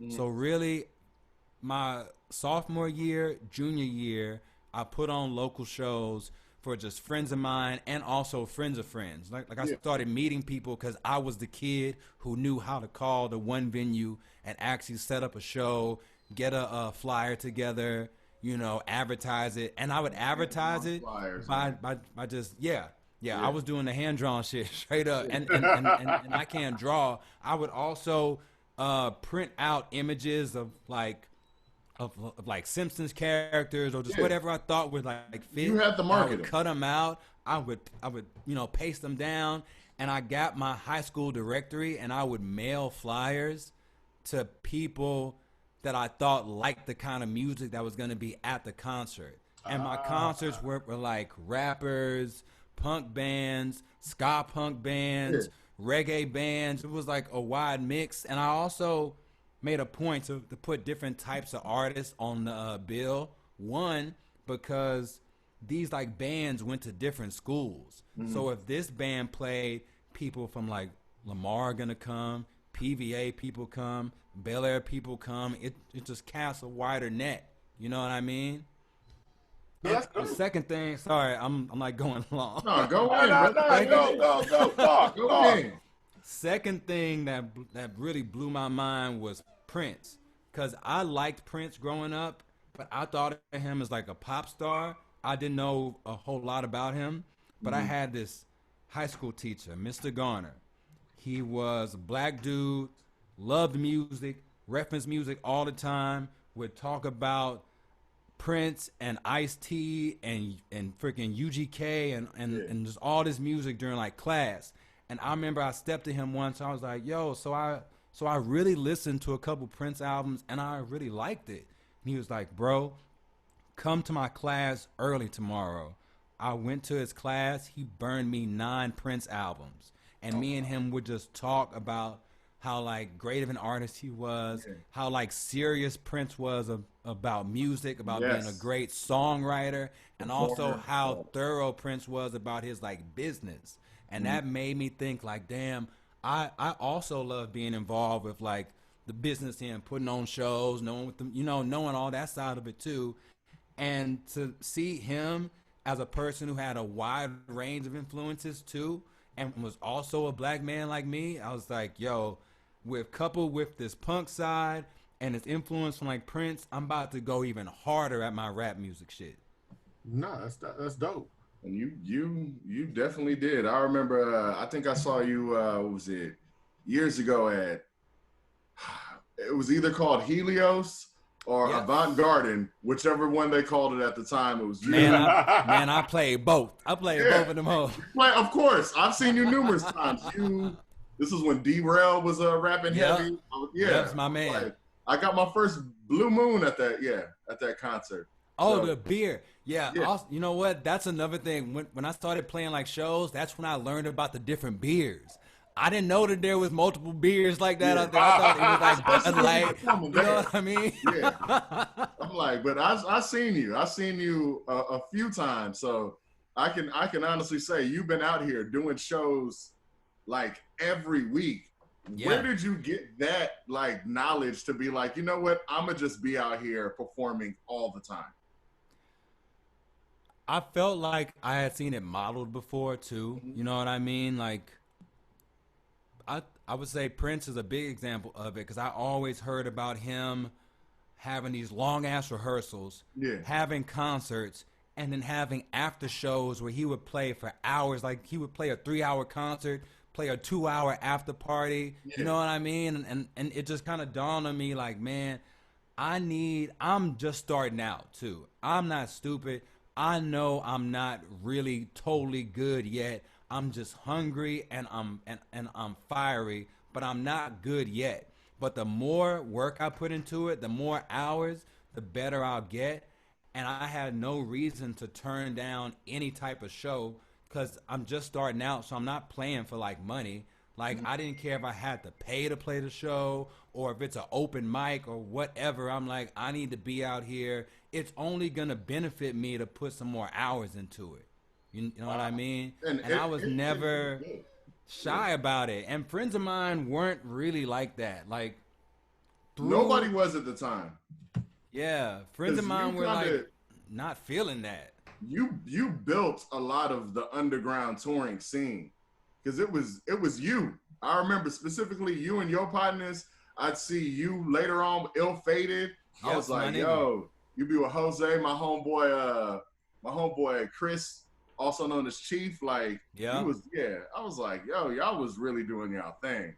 Yeah, and like those are people who I just met, and I was like, wow, there's other folks out here that feel like me. Like I think Ill Fated's a big example of it. He's another person like me that like when we first met, we like, bro, some of our boys, they ain't serious the way we are about this. Like they ain't trying to like stay up hours making music. They ain't trying to watch documentaries about mixing records. Like we trying to do this. We trying to do this for real.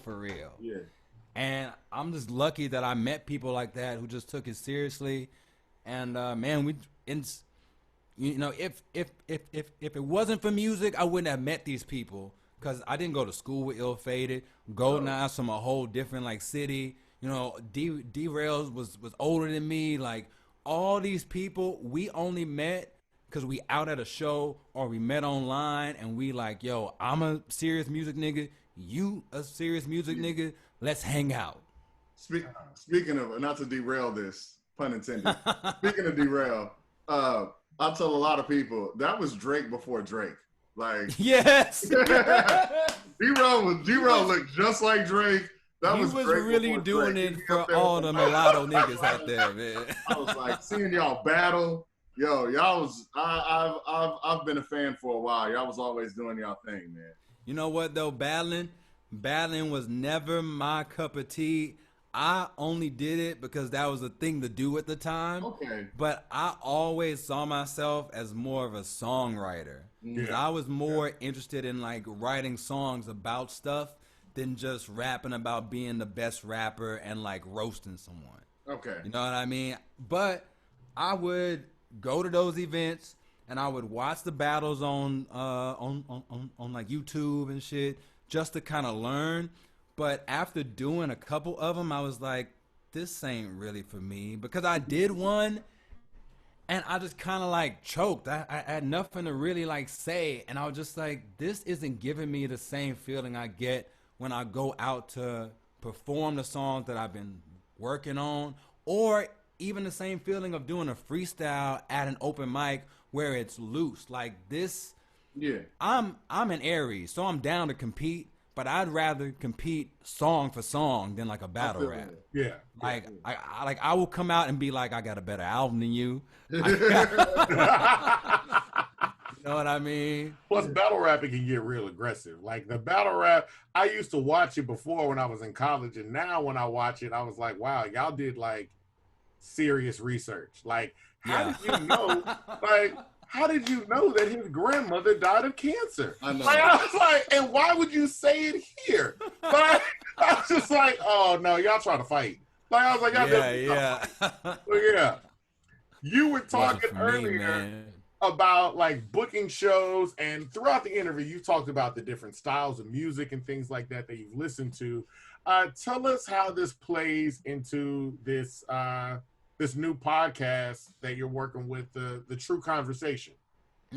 Well, how it plays into that is I get to kind of dig into a part of myself that I haven't thought about in a while. I love skateboarding growing up, right? Yeah. Me and my friends that started rapping in middle school, one of them was a dope skater. We all had like interest in it, right? And then our interest kind of like shifted. And I was never super good at skateboarding, so I didn't stick with it.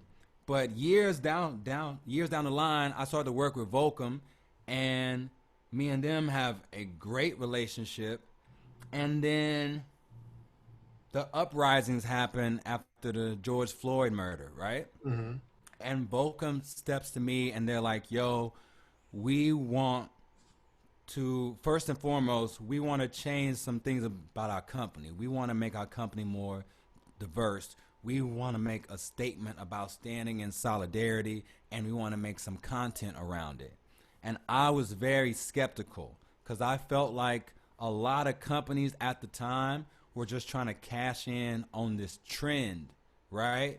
On this social justice trend of this Black Lives Matter trend, right? Yeah.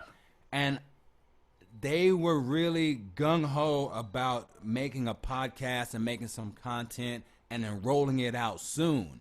And I was like, no, let's develop this properly and let's work on this for a few months. And if during this process we get some solid ideas and some great interviews and really narrow down the focus of what we want to do, then we'll do it, and then we'll put it out when it's not in the news cycle no more and it feels honest. And they were down with that. So I worked on the concept heavy of like, you know, at first they wanted to, it was just kind of like, it just starts from this place of we want to show that we're down with Black Lives Matter. So let's get this politician on, let's get this activist on. And I was just like, that's too far out the wheelhouse of Volcom. Volcom deals in action sports and board sports, skating, surfing, snowboarding. I've never heard black skaters talk about what it's like being in the industry before. Yeah. Every time I hear a black board sport athlete talk about it, it's always this corny phrasing of, yo, what's it like to be one of the few black guys doing it, and do other black people look at you funny? And I think that that's bullshit, because I think, first of all, that is of the mindset that black people don't have a diverse array of interests, right? Yes. We do more than 5 things. We deal in all this stuff, but what I did know is that there's an industry that doesn't highlight this stuff. And what if we have these athletes talk about that? Yeah. So with that focus, we went into doing the podcast. We're a few episodes in, and so far it's been great. We're putting out the first episode on October 5th, 2020, and I can't wait to see what people think. And I'm really happy that many of the athletes that I've had on the show so far, they all text me like, bro, no one's ever asked me about this stuff. I've been a pro skater or a pro surfer for 20 years, 10 years, 15 years. No one talks about this stuff because the people that interview them are first of all, they're mostly white. They're mostly white guys who probably don't even think about these kind of questions that me as a black man is going to ask. Of course. So I am really happy that out of this project, one thing that you're going to get is you're going to start to see many of these athletes in a different light. You're going to hear them talk about themselves in a way that feels realer than just promoting their like new sponsorship or a competition they won or whatever. And that's always interesting too, where I like that you pinpoint it's not that black people aren't doing anything. It's just that there are a lot of media companies that feel like it's not beneficial for them to highlight it. Like we knew black kids skateboarding growing up. It's funny watching like when stuff does get highlighted. Like at one point they're like black people don't play golf, and then Tiger Woods plays golf, and now it's like it's normal. Like I said before, Tiger Woods, the jokes would literally be rappers like golf. Like I ain't playing no golf, and now it's just like people like I play golf. It's not a deal.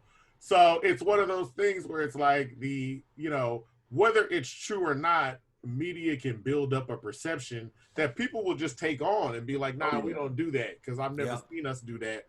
And it's like, nah, there's like a bunch of people that do this. You just never get a chance to see it. Just didn't pay attention. We play golf. We play tennis. I think that's a better way to show that you stand in solidarity. Absolutely. Rather than try to input your own perception of what blackness is or try to elicit the kind of answers that you want. Let's put black people up here and get them to talk about themselves in a way that is not super duper provoked, that is just honest. And let's show that to the world. Yeah. So, I mean, before we get out of here, like, let's tell the people where they can find everything that you've got coming out. Tell the people what you got coming out on the horizon, whether it's the True Conversations, whether it's the new album, all that stuff, just so all the fans and future fans know. Man, I am Fat Tony Rap everywhere online. The website is fattonyrap.co, not .com, .co. You can go there, sign up for my mailing list. I hit your inbox every month or two with some new shit. I am constantly working on something. I have always been the type of person that likes to keep something brewing behind the scenes. I don't like to be big and loud about what I'm working on till it's real, right? Okay. Once it's real, then we'll talk about it. But for now, I can say I have my new album, Exotica, coming out, which is incredible. We got the True Conversation podcast coming out, and I'm working on some other shit. And if all goes well, y'all gonna feel it, and y'all gonna love it. Right, that's perfect. That's perfect, man. We really want to thank you for showing up and being on time. Thank you. Thank y'all, man. He was right on time. Right on. I was impressed my damn self because honestly, sometimes I like to be a little late just for the vibe. You know what I mean? To keep niggas like when I'm playing a concert and I'm the headliner, I like to be like, let me go like 5 minutes after my set time. Just so folks kind of like get that feeling of, yo, they said he's coming on now. Where is he? Like, do I have time to get a drink? Then boom, I'm out. Yeah. I will say at concerts, if I showed up at a concert and the concert started on time, I feel like I missed the first 45 minutes. Like I was upset. Like I was like, God, you started at 7? Yeah, I feel really? the same. Like I was like that. What? Like I thought the headliner wasn't even gonna come on till like 8:30. Like I went to dinner, I was coming. He's like, yeah. They're like, no, we had a hard start time. We're on time. All of my partners, I always lie to them. I always tell them that I play like 30 minutes early because I know they're going to show up late because they think I'm going to be late. Yeah. But they don't know that this venue is professional, so nothing's late. Everything runs on time, or niggas might get fired that work there, right? Oh yeah. They close at So midnight. I always tell them like I play 30 minutes earlier just to give them a little buffer time, and they always late. And I'm always like, "Oh, you right on time, man." It's I'm about funny to go in on. Houston the different venues because I be telling people like depending on the different venues, like I'll tell people like, "Yo, White Oak, Smart Financial, they are starting on time." Yes, right? sir. They like Sugarland and that area by White Oak, that Heights area, they are not hearing music after a certain time. They're not So for I playback. don't care who you are. Like if you want to come on and start late, then you're only gonna play one song. Yeah. They'd be like, "Oh, okay. So I was like, yeah, there are other venues like maybe the House of Blues will let it go for a little bit or something like that. A little bit though. Little bit. Just a little bit. Little bit. But like I was like, yo, I'm telling you right now, if you're out here in Sugarland or you're at White Oak, I promise you, the show is starting on time, whether the artist is there or not, and it's going to end on time. It's gonna end on time. Yep. They're gonna get you out of there. Yeah, They're man. gonna get you out of there, man. We getting out of here too. We're gonna really want to thank you. It's been In My Humble Opinion podcast. I've been one of your hosts and will always be Avery, like a very nice guy. Also with my brother, Just Devon, and we've been speaking with Fat Tony, man. All One of the right. people that I Love y'all, have seen. man. You've really been doing it up. You've built a lot for the city. You put on for your city. We really want to thank you, man.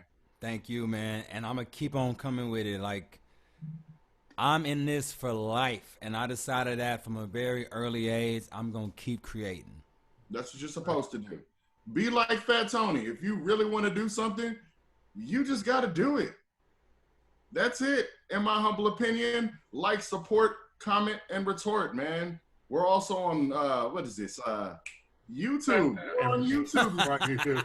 No, we gotta. You know what? You're right. See, that's a good job. I'm just gonna be like, why? We don't pub this anymore. And people ask me like, "Hey, man, that looks like a great episode. Where is it? It's on YouTube. It's on Facebook. It's on Spotify. Stitcher. It's on Google Music. Apple. It's on Apple. It's everywhere. Spotify. It's everywhere. And quit sending us people that have been on the show. Oh man, boys gotta do their research. That was okay, because this is going to be great, because I'm waiting for, I love this episode, because I'm waiting for somebody to come with me and bar and be like, hey, you know who you should get? That Tony. Say which I was one. like, and I always hit him with the, Say which one. real? Fat Tony. Let me look up his stuff real quick. You know what? You can't mean the third wardy, in fact. Yes. Well, look, That man, one. we appreciate having you on, man.